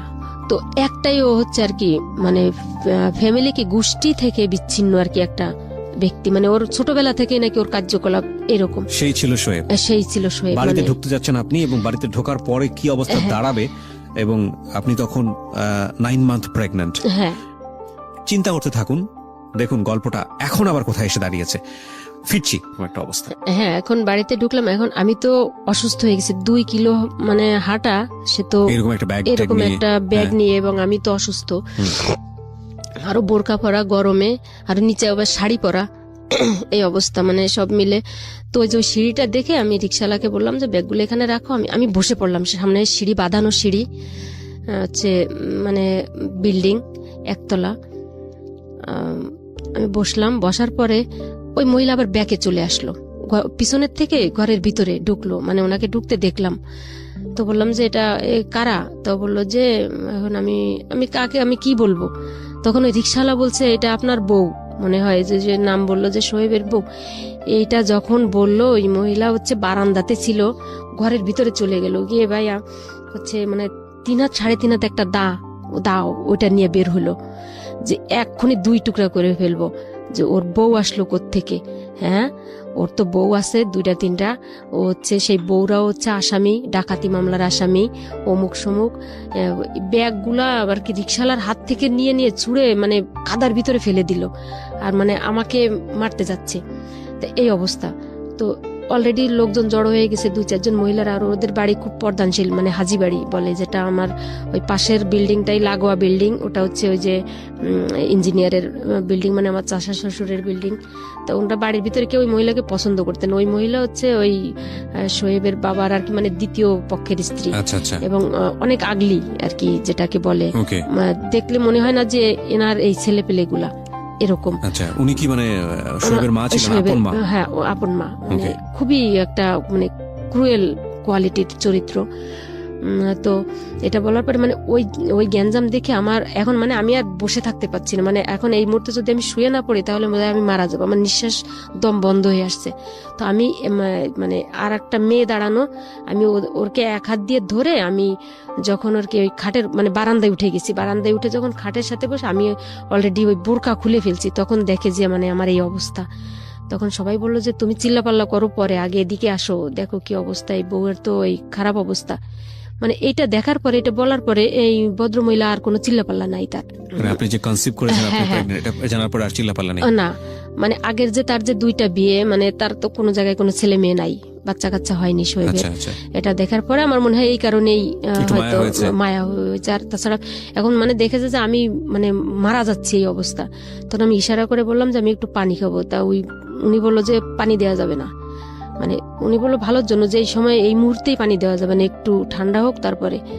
পরে পানি দিল, পানি খাওয়ার পরে তো আমি বললাম যে ওই ব্যাগের ওই পকেটে অমুক জায়গায় টাকা আছে, রিক্সাওয়ালাকে 100 টাকা দাও। তখন ওই মহিলা নিজে টাকা দিতে গেল, রিক্সাওয়ালাকে 20টা টাকা দিচ্ছে, বলে তোর এইটুক থেকে 5 টাকা ভাড়া, তুই ব্যাগ ট্যাগ নিয়ে আসিস, তোর 15 টাকা বেশি। সেই রিক্সাওয়ালা তো মানে পরানে বাসে, পারলে টাকা না নিয়েই যায়। মানে ও নিয়ে আসলো কেন, ওকে তাড়া, মানে ও অলরেডি বাড়ি থেকে দৌড় বের হয়েছে। Sorry for this love, but the situation is যে যেখানে জীবন থাকে না সেখানে 20 টাকা পেয়েছি, আমি এটা চিন্তা করতেছি। বাট আমি না হা হয়ে শুনছি, বিলিভ মি, আমি জীবনে এত গল্প প্রচার করেছি, যত প্রচার করেছি তার চেয়ে বেশি অনেক বেশি শুনেছি আমি। কিন্তু আজকের এই গল্পে আমার 1 সেকেন্ডের জন্য আমার মনে হয়নি কনসেন্ট্রেশন আমি অন্যদিকে দিয়েছি, এবং আপনি যা বলতেছেন আমার কেন জানি মনে হচ্ছে আমার চোখের সামনে এগুলো সব ঘটে যাচ্ছে। চিন্তা করেন অবস্থা, মানে একটা মানুষের জীবনে ভয়াবহ। আজকে মানে কোনো সন্দেহাতীত ভাবেই বলি যে এই গল্পগুলো আমি জানি অনেক কষ্ট পাওয়া মানুষগুলো শোনেন, কিন্তু একটু শুনে দেখেন তো যে এই ভদ্র মহিলার চেয়েও কি আপনার জীবনে কষ্ট বেশি বা বৈচিত্র্য বেশি? আমি শেষ কমেন্টস এখনই করবো না, আমি শেষ পর্যন্ত শুনতে চাই আসলে কি হয়েছে, তারপর কি হলো। এই কথাগুলো এখন আমি ঠান্ডা মাথায় হয়তো অনেক বছর পরে আপনার সামনে এসে বলতে পারছি, মানে এর একটা মানে সেন্টেন্স বলতে গেলে আমার হয়তো আমার 2 ঘন্টা কান্না করা লাগতো, মানে এরকম টাইমটা আমি পাস করে আসছি। এখন আমার মানে কান্না আসে না, মানে এটা কান্না আসে না। রাতে এখন কি করলাম, ওদের ঘরের ভিতরে আমাকে ঘুমাতে দিল একটা খাট, সেটা হচ্ছে সেই খাটের পরে উঠতে গেলে 2টা চৌকির পরে পাড়া দিয়ে উঠতে হয়, মানে এত উঁচা। মানে Okay. আগের কালের ওই যে পঙ্কিরাজ খাট না কি যেন কিরকম বলে, মানে ওর দাদা ছিল জমিদার, আচ্ছা মানে ওর দাদিকে বাপের বাড়ি থেকে গিফট দেওয়া হয়েছিল যে খাটটা, ওইটা এখনো আছে, সিঁদুর কাঠের খাট, খাট। হ্যাঁ ময়ূরপঙ্খী খাট, ওই ডিজাইন করা। তো মনে করেন যে আমার মাজা সমান তার পয়া কেটে ফেলছে, এখনো সে অতখানি লম্বা ওই খাটটা। আচ্ছা যাই হোক, তো ওই খাটটার পরে আমাকে তো মোটামুটি তুলছে। মুড়ি দিয়ে উঠতে হতো খাটে। একটা বিশ্রী অবস্থা। হ্যাঁ। তো আমি শুয়ে আছি, এখন শুয়ে থাকার পরে এখন উঠলো কতক্ষণ, বলো যে আপনি ওই যে আমার ননদরা বললো যে একটু আসেন খেয়ে নেন একটু। শোয়েব কিন্তু আর নাই, ওর কোনো ঠিকানা মিকানা কিচ্ছু জানি না কোথায় আছে। আমি কিন্তু একা ওই যে জিদ করে চলে আসছি যে পরে আমি যখন গেলাম খেতে, তখন ওই যে পিছনে ওদের ডাইনিং টেবিলে খেতে দিল, তখন আমি ভাতটা দেখে আমি খুব খুশি হলাম। আর আমার প্রচুর খাওয়া ছিল তখন, মানে ক্ষুধা তো হ্যাঁ ওই সময়টাতে খাবার প্রয়োজন হয়। হ্যাঁ খুব খাওয়া দুজন ছিল। মানুষের খাবার। হ্যাঁ এত পরিমাণ খাওয়া, মানে অল্প ভাত দেখলে আমার কান্না চাপতো যে কেন দিছে? এই ভাতগুলোতে আমার হবে না, আমার আরো লাগবে। আর মায়ের কাছে থাকা তো একটা অস্বাভাবিক ব্যাপার, আরো মা কখন খাবো এটার জন্য ট্রাই করতো যে আর একটু খাক। কিন্তু এখন দেখলাম যে প্লেটে একটু ভাত দিছে একটা ডিম ভাজা। তো আমি এইভাবে বর্ণনা দিচ্ছি এ কারণে যে আমি যখন ভাতটা হচ্ছে আমি মানে এক জায়গায় করলাম, মানে হাত কাঁচানি দিয়ে দেখলাম যে প্লেটটা মাঝখান থেকে ফাটা। এরকম একটা ভাঙা একটা প্লেট আমাকে খেতে দিছে। তো ওটা দেখে ভাই আমার এমন কষ্ট, এমন দুঃখ লাগলো যে বলার মতো না, যে এত প্লেট দেখতেছি শোকেজের ভিতরে, এরা খাচ্ছে, অথচ আমাকে একটা কি বলে ভাঙা একটা প্লেট আমাকে খেতে দিল। আমি কি এতই নগণ্য? তো আমি একটা অজুহাত দিলাম, আমি বললাম যে আমার খুব পেটে ব্যথা করছে, আমি এখন আর খাবো না। মানে আমি একটা ভাতও মুখে দেইনি আর কি, আমি উঠে আসলাম ওইটা দেখে, ওই প্লেটটা ওদের বুঝতে দিলাম না যে আমি ভাঙা প্লেটের জন্য খেলাম না আর কি। আমি তখন মনে প্রাণে চাইছি যে আমার যে বাচ্চাটা আসুক, এটা যেন জীবিত না আসে পৃথিবীতে ভাইয়া, আমি এটা চাইতাম। This is the hardest and cruellest reality, প্রিয় শ্রোতা। এই জন্যই আমরা বলি যে নাটক উপন্যাসে যা হয় বাস্তবতা তার থেকে শতকোটি গুণ ভিন্ন। এই মা সারাটা জীবন ধরে একটা মেয়ের সবচেয়ে কি বলা যেতে পারে ওয়াইল্ডেস্ট, ন্যাচারাল এবং সবচেয়ে কাঙ্ক্ষিত স্বপ্ন থাকে একটা মেয়ের বয়ঃসন্ধির পর থেকে, যে সে মা হবে। সবচেয়ে বড় স্বপ্ন সেটা। সে যে সিচুয়েশনেই বাচ্চাটা পৃথিবীতে আসুক না কেন, এই ভদ্রমহিলার, উনি নিশ্চয়ই বাচ্চাটাকে নিয়ে স্বপ্ন দেখেছেন, উনি নিশ্চয়ই যেভাবেই হোক না কেন বাচ্চাটাকে সেভ করার চেষ্টা করেছেন। এবং আমি মানে বলার অপেক্ষা রাখে না, এত এত কষ্টের পরেও মানে যেভাবেই হোক না কেন, মা যদি জানতে পারে এটা যে তার সন্তান পৃথিবীতে আসতে হলে তাকে মরে যেতে হবে, আমার মনে হয় না যে যদি সত্যিকারের মা হয় যে কোনোভাবে নিজের জীবনটা সেভ করতে চাইবে, যে না আমি মরে যাই কিন্তু আমার বাচ্চাটা যেন বেঁচে থাকে। কিন্তু সমাজ কিংবা পারিপার্শ্বিক অবস্থা কখনো কখনো আমাদেরকে এত ক্রুয়েস্ট রিয়েলিটির সামনে দাঁড় করিয়ে দেয় যে যখন অনাগত সন্তান হয়তো 10-15 দিন পরেই পৃথিবীতে আসবে, আমরা মনে প্রাণে চাই যে আমার সন্তানটি যেন বেঁচে না থাকে। So this is the hardest reality. মানে আমার এই অনুষ্ঠানটা আজকে আমি জীবন গল্পের 3য় পর্বে আমি খেয়ে হারিয়ে ফেলছি, টু বি অনেস্ট। বলুন তারপর কি হলো? তখন অলরেডি ওর গল্পগুলো তো শুনে ফেললাম। তখন আমি ভাবলাম যে ভাই মানে এই বাচ্চাটা যেন পৃথিবী, মানে আমার জীবন তো গেছে, আর এই বাচ্চাটাকে আমি মানুষ করতে পারবো না, আমি মুক্তি চাই এই জীবন থেকে। মানে এই বাচ্চাটা যেন পৃথিবীতে জীবিত না আসে, ও যেন মারা যায়, এরকম আবার একা একা কান্না করতাম। এটা হচ্ছে যাই হোক না কেন, যতগুলো বউ থাকুক না কেন, আমি তো অলমোস্ট ওই বাড়িতে নতুন বউ।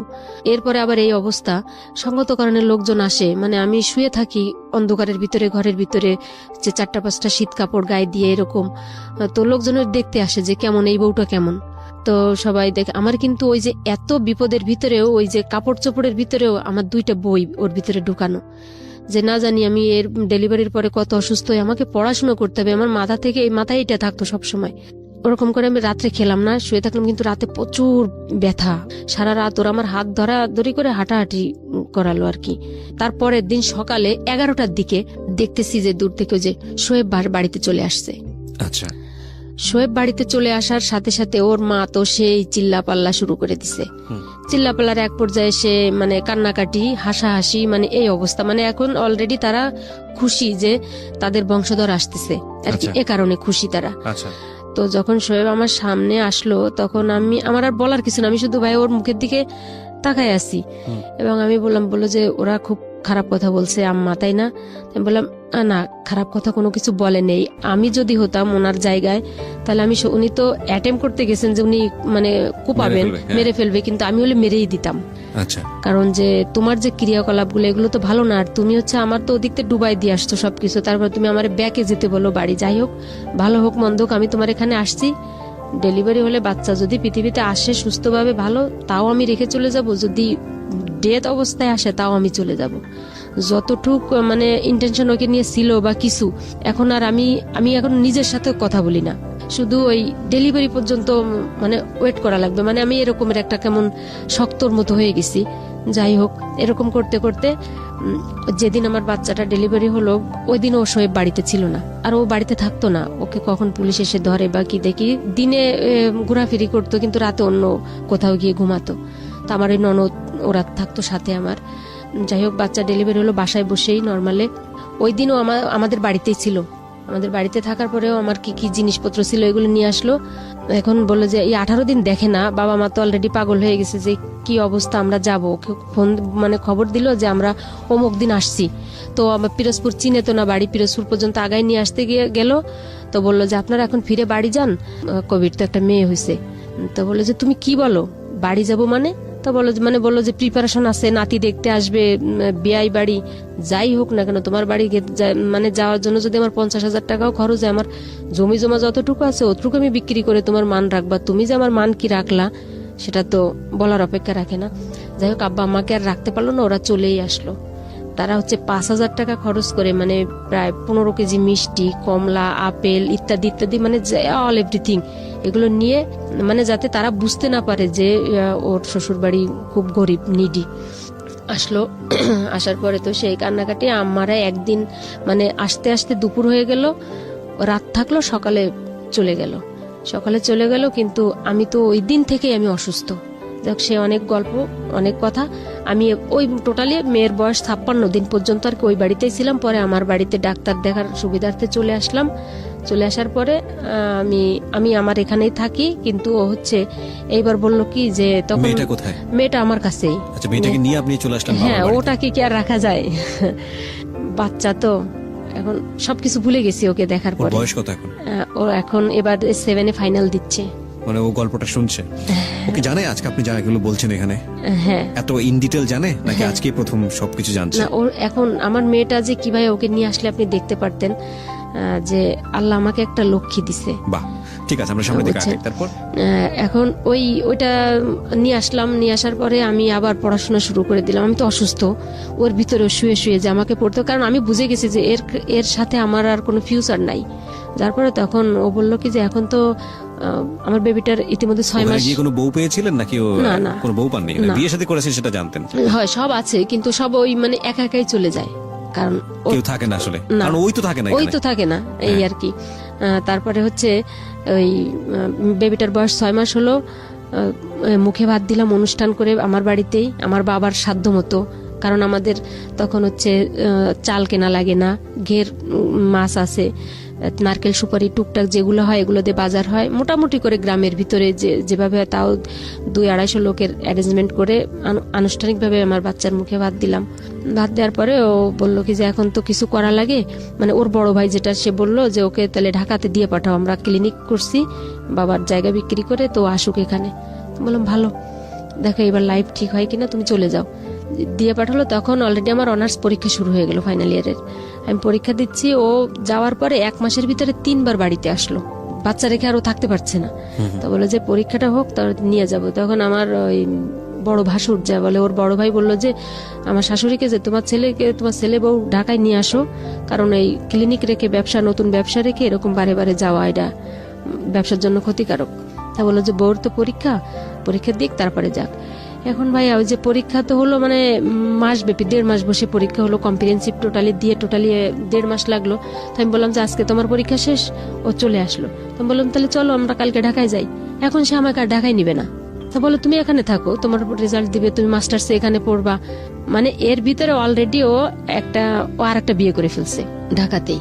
তখন এখন দেখি ওর মানে আচরণে পরিবর্তন, আমাকে নিবে না। আমার এত দিনের স্বপ্ন, আমার আব্বা বলছে যে আমার মেয়ে পড়াশোনা করবে, এখানে থাকলো, এত কিছু কাহিনী হলো, ও এখন আমাকে ঢাকায় নিতে চাচ্ছে না। তাই আমি বললাম, কেন, তুমি কি আর একটা বিয়ে টিয়ে করছো নাকি কোথাও যে আমাকে নিতে তোমার অসুবিধা? টোটালি সে আনবেই না আমাকে। এক পর্যায়ে সেই রাতে মানে এই যে ফার্স্ট এই যে 3.5 বছর ওই অবধি হয় আর কি ওর সাথে আমার থাকা, আমাকেও কখনো টর্চার করেনি, মানে কখনো আমাকে গায়ে হাত তুলেনি, এগুলো কখনো করেনি। তো এখানে আমার একটা মানে একটা এমন জোরে একটা থাপ্পড় দিল, আমার একটা কানের দুল একবার ভেঙে কানের ভিতরে ঢুকে গেল।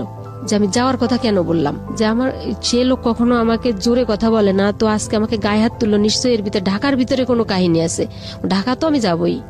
তো আমি করলাম কি, ওই রাতেই আমার বাচ্চাটাকে নিয়ে আমি আমার ঘর থেকে বের হয়ে গেলাম, মেয়েটাকে কোলে নিয়ে আমার একটা খালা বাড়ি এসে থাকলাম, ও কিন্তু আমাদের বাড়িতেই, ও সকালে চলে যাবে। আমার চিন্তা ভাবনা কি, আমি সকালে ও ঢাকায় যাওয়ার আগে আমি ঢাকায় যাব, অন্তত একটা আমার ভাসুরের একটা কার্ড আছে আমার কাছে যে আমি ঢাকায় যাব। যাই হোক, এক পর্যায়ে সবাই বললো যে তাহলে ওর চেতাচেতিতে যুক্তি আছে, তা তুমি এখন ওকে নিবে না কেন? এখন ওখানে কি করবে? তুমি ওকে পার্মানেন্ট ভাবে না নিতে পারো, তুমি বেড়ানোর জন্য ওতে নিতে পারো, যে তোর পরীক্ষা হয়ে গেছে, একটু রিক্রিয়েশনের দরকার আছে, নিয়ে যাও। তো সবাই যখন বললো যে সবার জবাবদিহিতা দেওয়া লাগে, তাও বললো যে চলুক চলুক বলে এমন মোটামুটি আমার ওই বাড়িতে একটা কোনো টুকরা মানে কিছু নাই, কাপড় চোপড় এভরিথিং সবকিছু নিয়ে আমরা চলে আসলাম, ঢাকাতে আসলাম আমার ওই বড় মানে ওর বড় ভাইয়ের বাসায়। তো যাই হোক 13 দিন ছিলাম ওই বাসাতে। এই 13 দিনের ভিতরে ও একদিন ওই বাসাতে আসেনি, থাকেনি আমাদের সাথে, ওই ক্লিনিকেই থাকে। রাতে নাকি ওর ক্লিনিকে থাকা লাগে, কিন্তু ও রাতে ওই ক্লিনিকে থাকার নাম করে ও হচ্ছে ওই মহিলার কাছেই থাকে। যাই হোক, পরে ওর ভাই করলো কি, বাসা চেঞ্জ করে দিল, আমাদের ওই পুরনো বাসায় রেখে 30 তারিখে বা 1 তারিখে ঢাকা। তখন তো আমি বুঝতাম না যে বাসা ভাড়া কাকে বলে, ওই যে গ্যাস বিল, কারেন্ট বিল, এগুলো মানে এগুলো সম্পর্কে কোনো ধারণা নাই। তাও 1 তারিখে নাকি বাসা ছাড়তে হয়। তো ওরা আমাদের 29 তারিখে বাসা ছেড়ে চলে গেল। আমাদের 2 মা বেটিকে ওই বাসার ভিতরে রেখে সব মালামাল বের করে ফ্ল্যাটের ভিতরে, 5তলা ফ্ল্যাট, মানে 5তলার পরে একটা রুমের ভিতরে বললো যে শোয়েব আসতেছে, তোমরা এখানে থাকো। ওরা সবাই চলে গেল আমাদের রেখে, আর একটা পাতিলে অল্প একটু ভাত আর একটা আলু সিদ্ধ এটা রেখে সবাই চলে গেল। তো শোয়েবকে এটা ক্লিনিকে গিয়ে বলে যে আমরা ওদের রেখে চলে আসছি, আমরা বাসা ভাড়া, তুই বাসা দেখে আর কি এখন নিজের মতো করে থাক।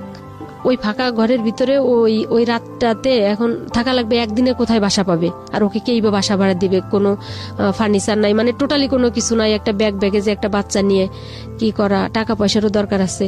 ভাইয়ের সাথে আর কি ওর অলরেডি জ্ঞানজাম হয়েছে, এটা আমি জানি না, এই কারণে ওর ভাই এই ডিসিশনটা নিতে বাধ্য হয়েছে আর কি, কারণ ওর তোর ক্যারেক্টার ভালো না এ কারণে।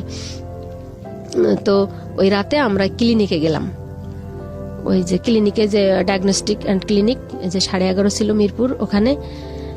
তো ওই রাতে বাচ্চাটাকে নিয়ে আমরা 3 জনে ওই যে কি বলে রিসেপশনের যে রুমটাতে এরকম কার্পেট বিছানো, ওখানে মানে একটা কাঁথা বিছিয়ে, কিন্তু আমাকে আল্ট্রাসোনোগ্রাম রুমে যেতে দিচ্ছে না। অন্য আমি তো দেখিনি কখনো এগুলো, শহরের পরে ব্যাপার আমি একটু দেখি কোথাও যে এখানে থাকো এরকম।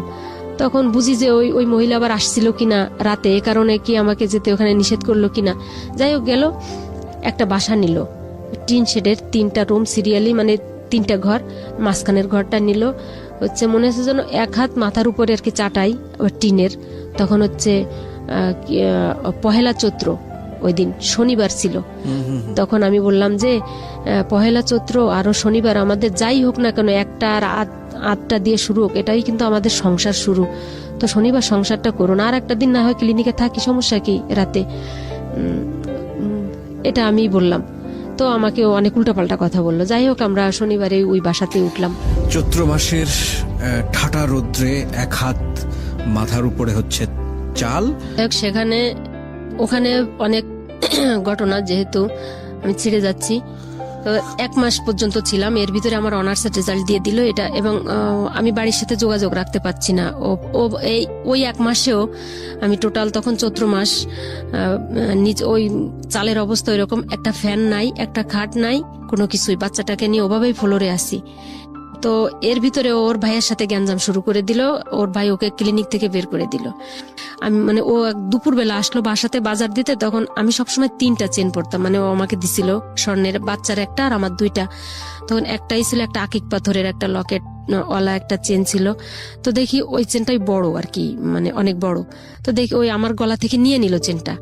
তো ওই গলায় দিত যে থাকুক। এখন দেখি হঠাৎ করে ওর গলায় চেনটা নাই। তো আমি বললাম যে তোমার গলার চেনটা কোথায়? তো হঠাৎ হাত দিয়ে বলে যে পড়ে গেল নাকি কোথায়, আমার এক বন্ধুর বাসায় গেছিলাম, ওখানে তো শার্ট খুলেছিলাম, পড়ে গেছে নাকি, যাই হোক এরকম একটা কাহিনী। কিন্তু ওই চেনটা ওই মহিলাকে দিয়ে আসছে।